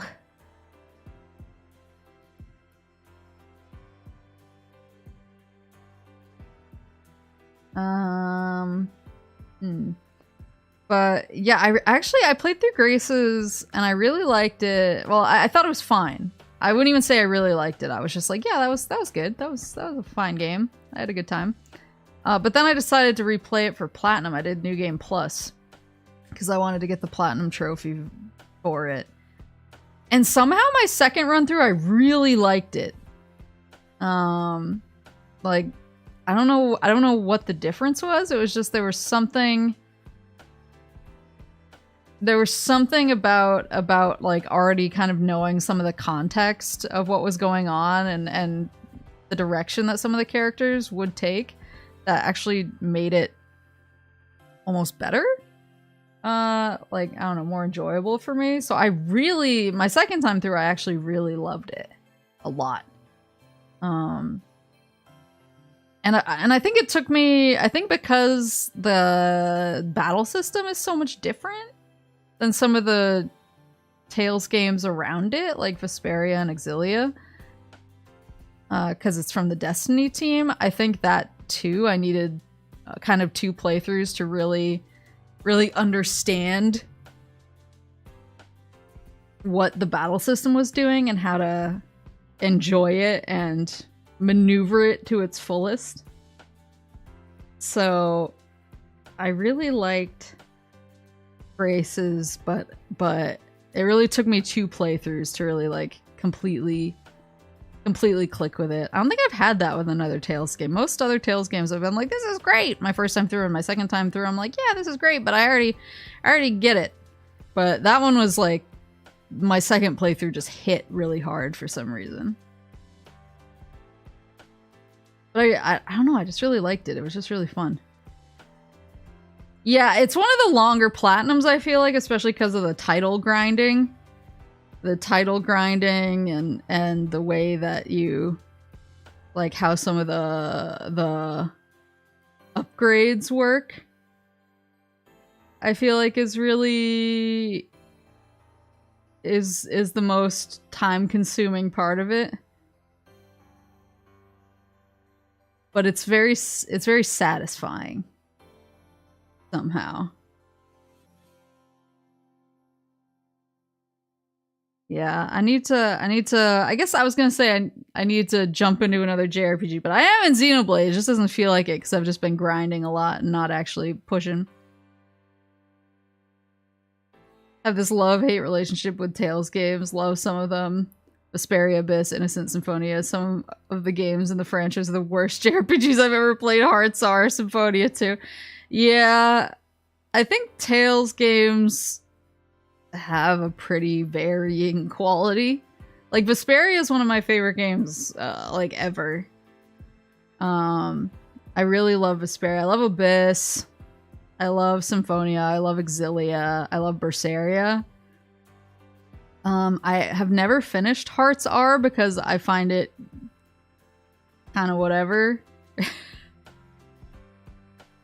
And I desperately dislike Zestiria.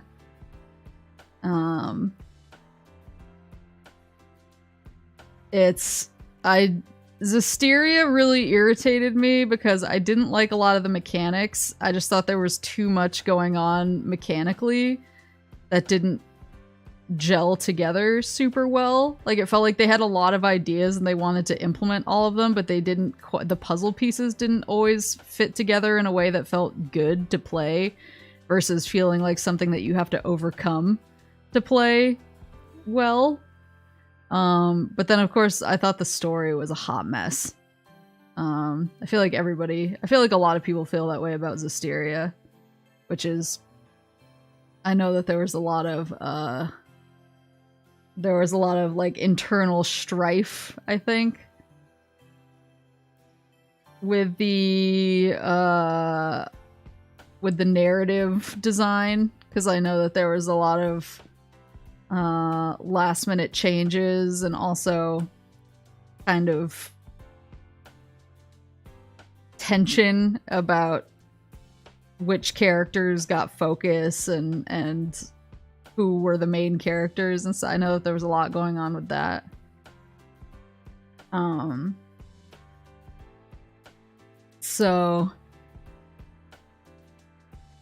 But yeah, I did not like Zestiria at all. Which is funny because Berseria is one of my favorites. Like, I was when I heard that Berseria was gonna be in the same world as Zestiria, and it's a prequel to Zestiria, I was like, do we really need more of this world? Like, I think giving it a whole ass anime is enough. Like, we don't need it to spend any more time in this world. But I was like, I'll of course play it because it's a Tales game and I love Tales games, and I wanna at least play through it. And then Berseria was amazing. Like, it's real. The story is really good. They fixed all of my issues with the battle system. The characters are just much more like easy to attach yourself to. Like, I actually like Sorey, and I like Mikleo. And I like a few of the other characters, like Zaid. Like, I like a few of the other characters too, but like, I did not care for Rose. And I did not care for that one guy, Rose's wind friend. I don't even remember his name. Like, I was just kind of like, I can see that's a man.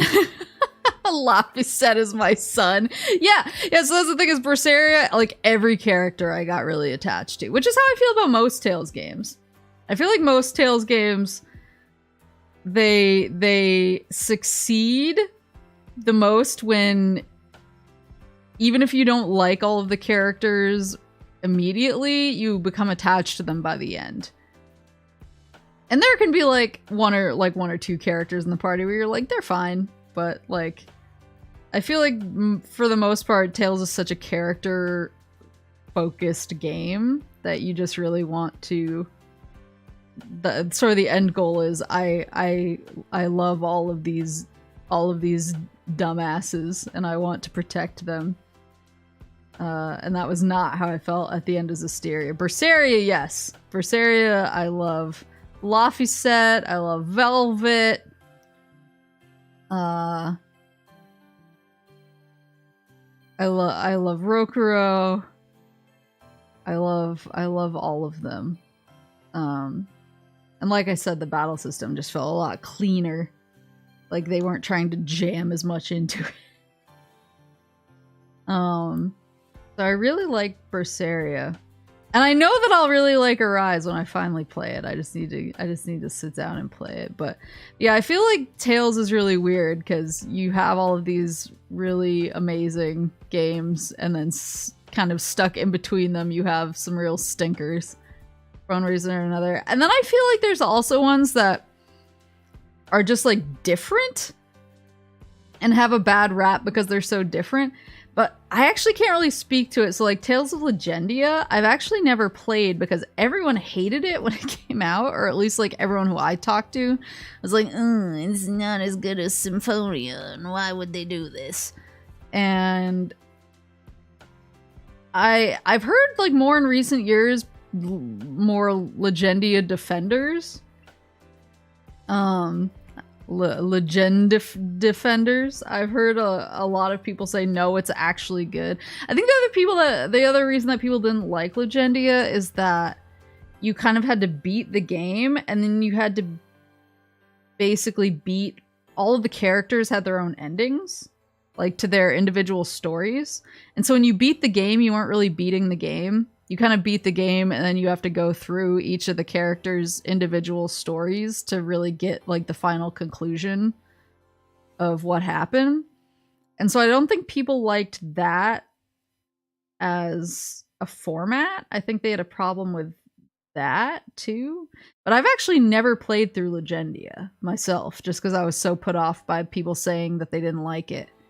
But there's been a lot of more of people defending it in recent years, so I kind of want to go. I have a copy of it that I found, so I wanna go back through and give it a go and see if it's one of the good ones or one of the meh ones. It's so interesting because I guess Final Fantasy is the same way too. In a way. I mean, I feel like most Final Fantasies are pretty good, but then you have a few that are like, whatever. 7's really good. I like 8 in retrospect. I think when I first played it, I didn't like it because I was like, why do I have to draw so much? But then once you understand what they want you to do, you're like, oh, okay, I kind of get this now. 9, everybody likes. I like 10. 11's the best, obviously. I don't give a shit about 12. I did not like the original Final Fantasy 13, but then I liked 13 too and Lightning Returns. So I feel maybe it's just, I mean, not every game is from a series is going to be a banger. I feel like Tales more than almost any other. I feel like there's not a lot of Tales games that I consider meh. Like, I feel like they're either amazing or completely horrid. They're like, there's not... like, they don't have much, like, meh in there.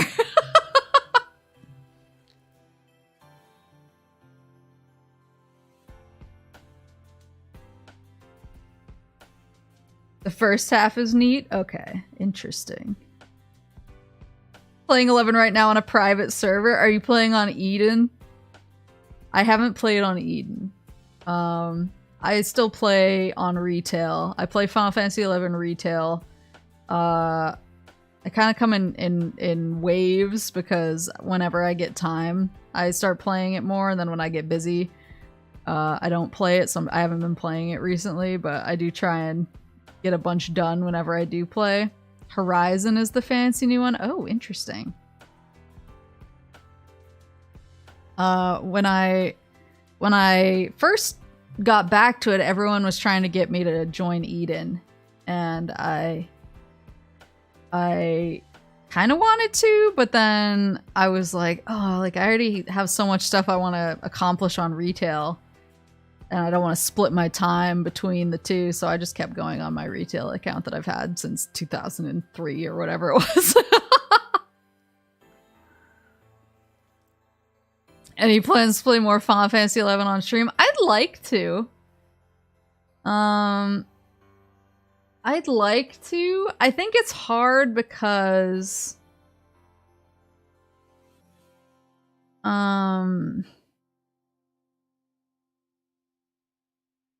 it's hard because let me get Frankie Muniz out of the way now that he's been up for a while. It's hard because I have a character that I've played since 2003. And I've obviously put a lot of time into my 20-year-old Final Fantasy XI character.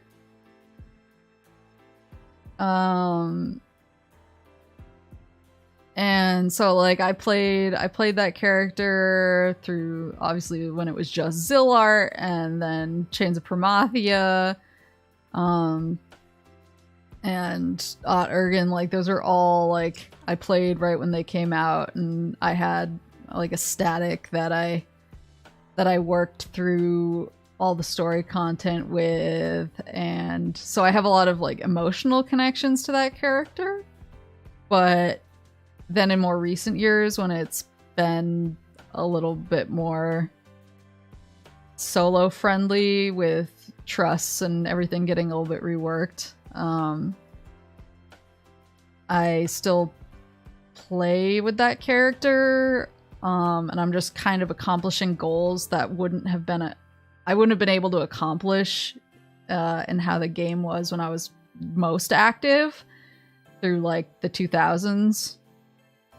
Like I had all these dreams of like I want to get max level with every job, and like now I've done that, and oh I want to complete my goal of doing this or beating this boss, and now with trusts and the higher level cap and stuff, now I can do that. Now I can get this item I've always wanted, because it's nobody really camps that NM anymore, and it's easier for me to go get it by myself, like stuff like that. So I've had a character that I've played for a really long time, and generally when I play now, there are still things that I'm working towards. Like I'm trying to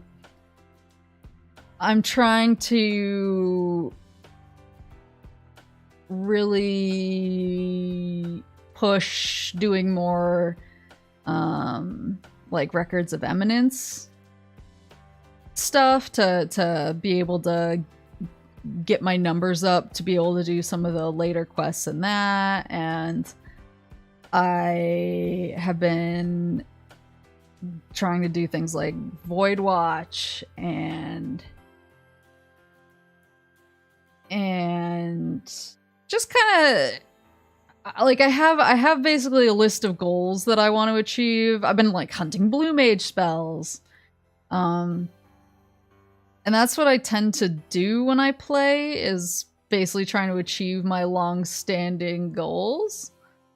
But using that character on stream feels a little bit like a dox for me, because she's like obviously has a different name, and like that name's attached to like my Final Fantasy 11 AH account and like old forum account, like Blue Garter forum accounts and stuff like that. But at the same time, I don't want to do anything try and change her name, because like that character means a lot to me. And so I did start a new character on stream to kind of show people how to, so I made Peak Army on stream to show people how to get started in the game. So I guess I could use that character and just keep going, but I don't know, I have this weird hang up too about it where I'm like, well, like there's things, I have goals in the game that I want to accomplish, but I want to accomplish them on this character, and so when I'm playing, I want to play as this character so that I can accomplish my goals, but I can't play her on stream because of her name, and it's hard. It's kind of hard. So I've tried to figure out if I could like hide, because obviously you can turn off names, but if I target myself, that'll pop up on the right side of the screen unless I cover that. And also if I open up my equipment menu, my name will pop up in the corner there. So I've been trying to kind of figure out if there would be a good way to cover up wherever the name would pop up. It'll also pop up in the log, and maybe I could just blur that or something. So yeah, I've tried to figure it out. It's kind of a stupid problem. I think my mentality is like, if I'm gonna put time into playing, like I want to be working towards my goals in the game instead of kind of spinning my wheels on a character that I mostly made to show people how to start the game. And it could be fun to kind of like redo all of the city missions and the expansion stories and stuff like that. Like that could actually be really cool. I think I just need to get in the mindset of I'm doing a story replay rather than I'm trying to accomplish goals in my MMO. And I think that's more of my mental thing. Don't forget about all the home decoration stuff. Oh yeah, I keep meaning to do that. Oops.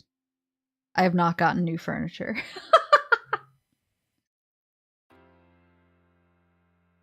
Crop the entire screen. Yeah, it's just like, I think I could theoretically, if I blurred certain parts of the screen, so if I blurred the log and I blurred the target window and I blurred the section on screen that pops up when you open your equipment menu, I think theoretically I could play my regular character without you guys seeing the name, but it just seems like a lot. It seems like a lot of area coverage to try and avoid showing my old character's name on screen. But yeah, I mean, it could actually be fun to kind of start fresh and do more of a story focused playthrough with Peak Army. I think I just need to like make that decision. Like why am I streaming it? Am I streaming it to show off? Am I streaming it to flex my Final Fantasy XI muscle, or am I streaming it to share the story? So I might just need to do like a mental like gear shift. 'Cause that could be fun. And obviously I just like hanging out in Final Fantasy XI. I just like being there.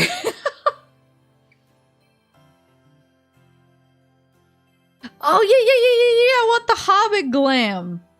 I need to log in. I haven't logged in a minute. It's been a little bit. It's been a little bit of a week. 2 weeks. The warrior plate lives like this.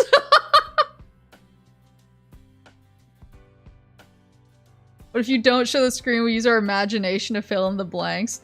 How about I keep myself muted the whole time as well, so you can really... It's a new kind of stream.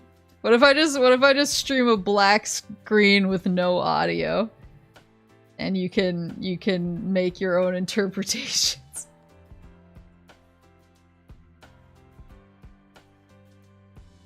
Still the risk of someone in the same data center going to your game location to find you in game to get the name. I guess that's true. I can't imagine anybody would do that though.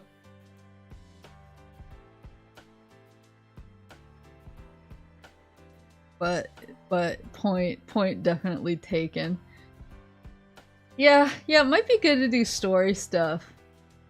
Especially because when I played through like Chains of Promathia originally, I just remember being kind of confused about the story, and part of it might have been because I was younger, but I think it's also just kind of there's some complexities in there, and so it might be fun to do a replay to kind of try and pick up on some of the stuff already knowing kind of how the story goes. Damn, I can almost hear Maple screaming, listen.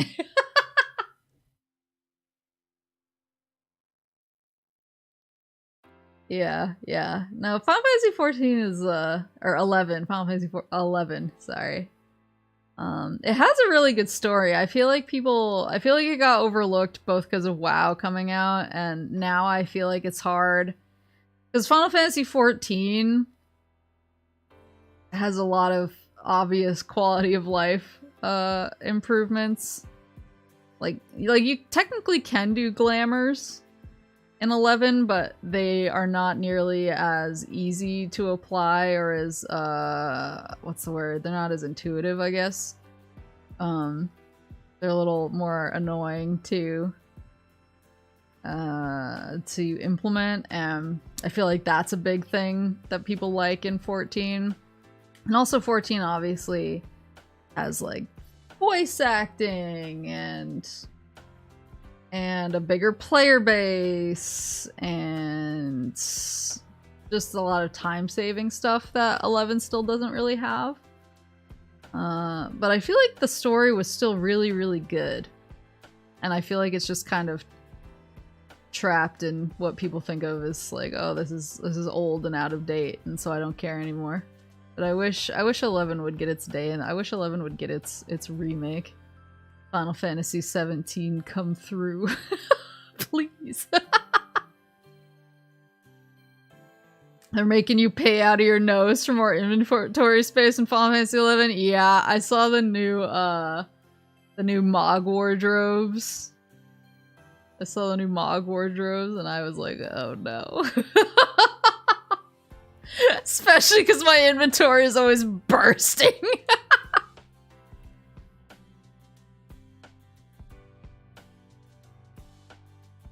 Play during COP during level caps. Oh my god, yeah. Yeah, well that was the other thing, is I played... Because didn't COP come out and it did have... Like, they didn't... The full story wasn't out right away.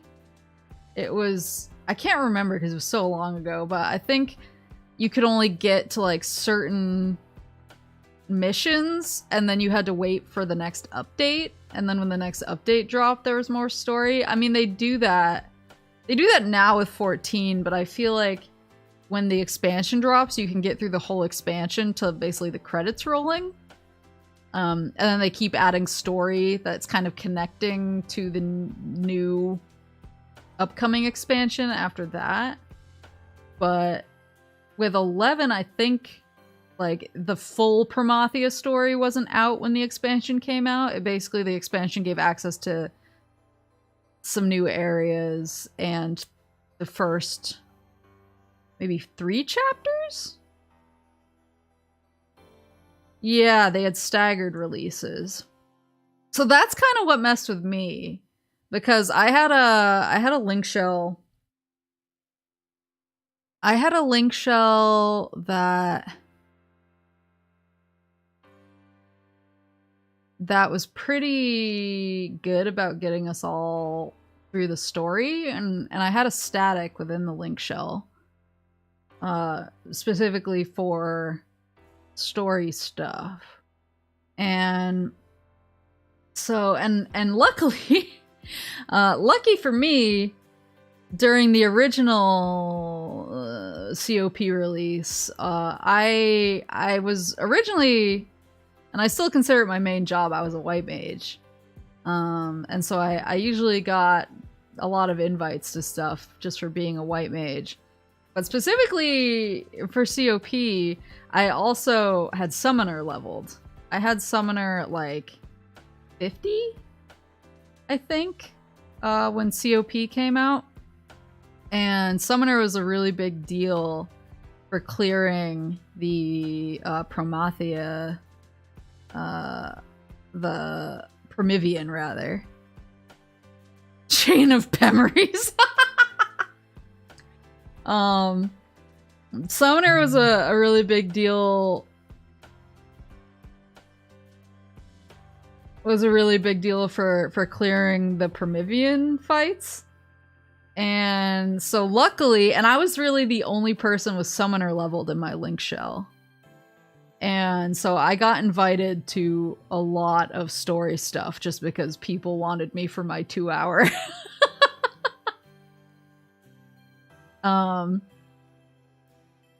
so I got through pretty fast whenever a new story would drop. Either because people wanted my Summoner 2-hour or they wanted a healer. And so I had pretty good access to getting in on that stuff, but there were a few hiccups either when, you know, we would hit the end of the current content and we would have to wait for a while, and then I was kind of like, what happened last time? What happened in the content before this update? Or people would do the newest fight. I remember Oryu was one of those situations. It was Oryu. I took forever to get through because my static did it when I wasn't in town. I think I was out of town when the new update dropped that had Oryu in it, and I was like, oh, you guys can go ahead and do it without me. I'm gonna be out of town and just help me with it when I get back. And Oryu was so hard for them, and they hated the fight so much that it took them forever to get through it while I was gone, and they were just really annoyed and frustrated with it. And then when I came back and was like, hey guys, can we do Oryu? They were like, ugh. And like nobody wanted to do it.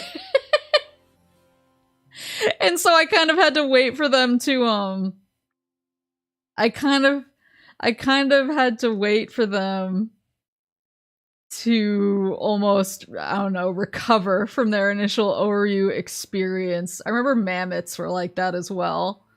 I had to wait for them to recover so that they could actually go through it again with me because they were just so annoyed with and it's hard too because at the time with the level cap areas, they've changed it so that if you are, say if you're a level 99 job and you're wearing level 99 gear, they have areas that are capped to a certain level.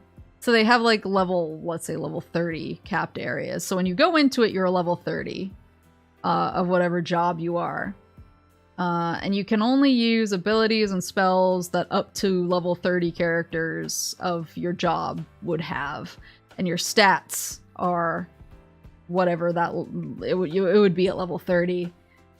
But nowadays they have it so you can wear your current gear in, and it just basically takes your gear's attributes and adjusts it to what similar gear of a level 30 piece would be like instead of a level 99 piece. So that you don't need to get new gear and you don't load into the zone naked or anything like that. But at the time, level capped fights took any gear off of you that was above the level cap. So if you were a level 60 wearing level 60 gear and you went into a level 30 capped fight, you would load in and all of your gear would be taken off, except for anything that was level 30 or below. And so what was really annoying for my friends is they basically had to keep like level cap gear sets, and whenever they had to do like a mission that they'd cleared already, they would have to go get like, oh, I have to go get my level 50 gear for this. And a lot of people didn't want to hang on to that gear especially if they were like, oh, the level cap's going up in the next update or whatever. They're like, okay, I'm gonna sell, if it's going up to 60 in the next update, I'm gonna sell my level 50 gear because I don't need this anymore. And then when I was like, guys, I need help with this level 50 fight, it was like, well, I don't have the gear anymore and I don't want to rebuy it. So yeah, that was always super annoying. They've changed all of that now. So now, like, a lot of the story missions have the level cap removed. There's still level capped fights with, like, special orbs that you use for special battlefields. Is 2 hour like a special move? Yeah, it's a move that you can only use every 2 hours. They've changed it now. Now, I forget what the cooldown. I think it's a 15-minute now, but I don't remember. I remember they changed it from a 2 hour to a 1 hour and I was scandalized, and now I think it's even shorter. I think it's like 15 minutes. Which devastates me.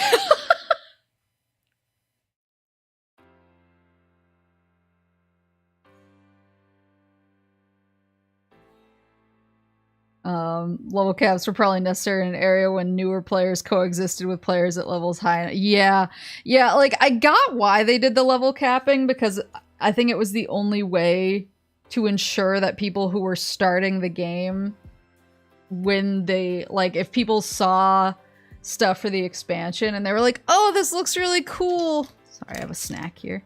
Like, oh, this looks really cool and I really want to try this out. I really want to try out this game. This expansion looks cool. And then, like, you start and you're level 20 and everyone else level 75. Like, no one's gonna want to help you. No one's gonna be like, yeah, let me party up with this level 20 to run these fights. So I think it made sense because it kind of put everyone, new players and old players, on a level playing field for getting through content. Without feeling like it excluded the newer players. 1 hour now, 45 minutes if the job is mastered. Oh, interesting! Okay, well, I'm glad at least it's still an hour. That still feels significant. I was scandalized when it went down to an hour, though. I was like, this is unbelievable. It's called a 2 hour for a reason.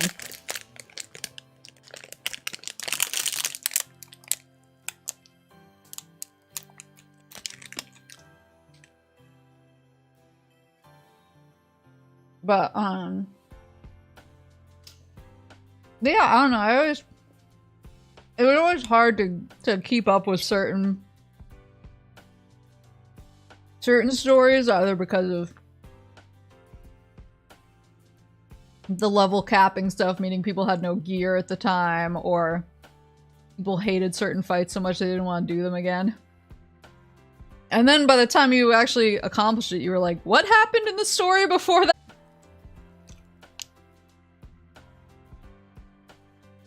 But now that I can...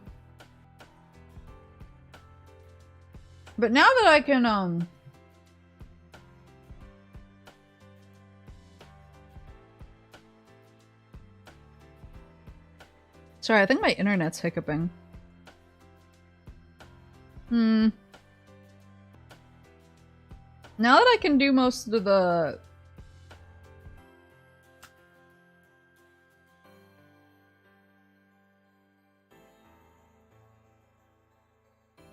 Yeah, there's something up with my internet, actually. It keeps going really high and then plummeting.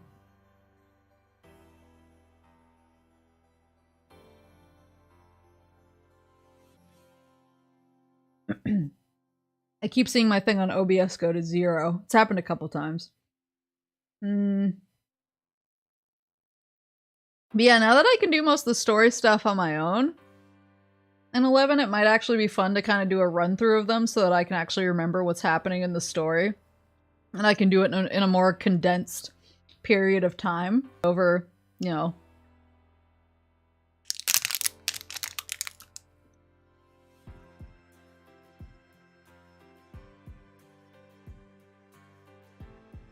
instead of doing it over multiple months.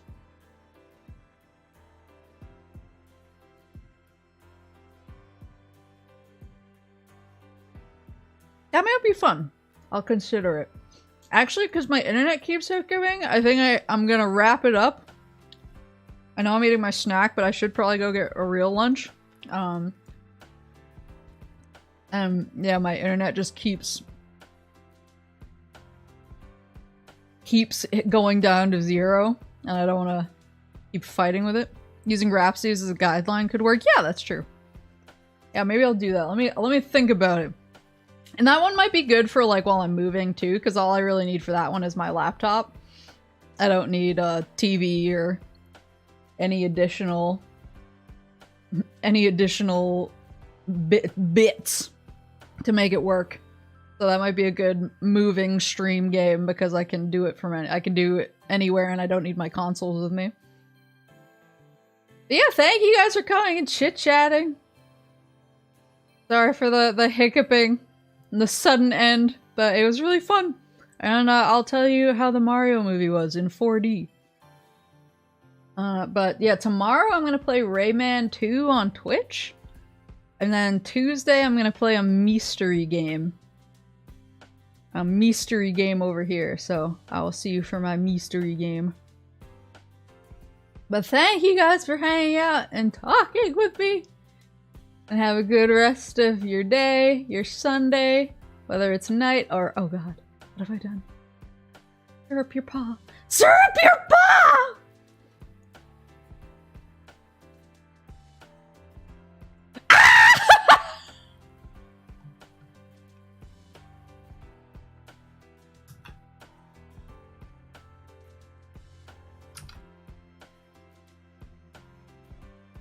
Are we good? Right, well, have a good— no, we're not good. We're not good, Red!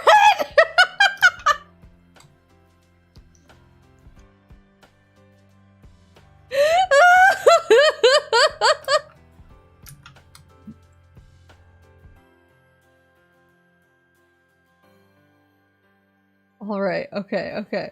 Well, have a good— have a good rest of your night. Have a good rest of your Sunday.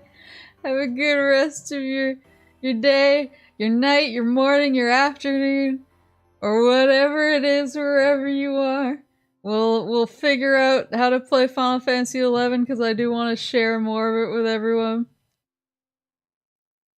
I'm not like chatting with me about games and movies and stuff. I'll shoot for Rayman tomorrow. And Otsu! Syrup!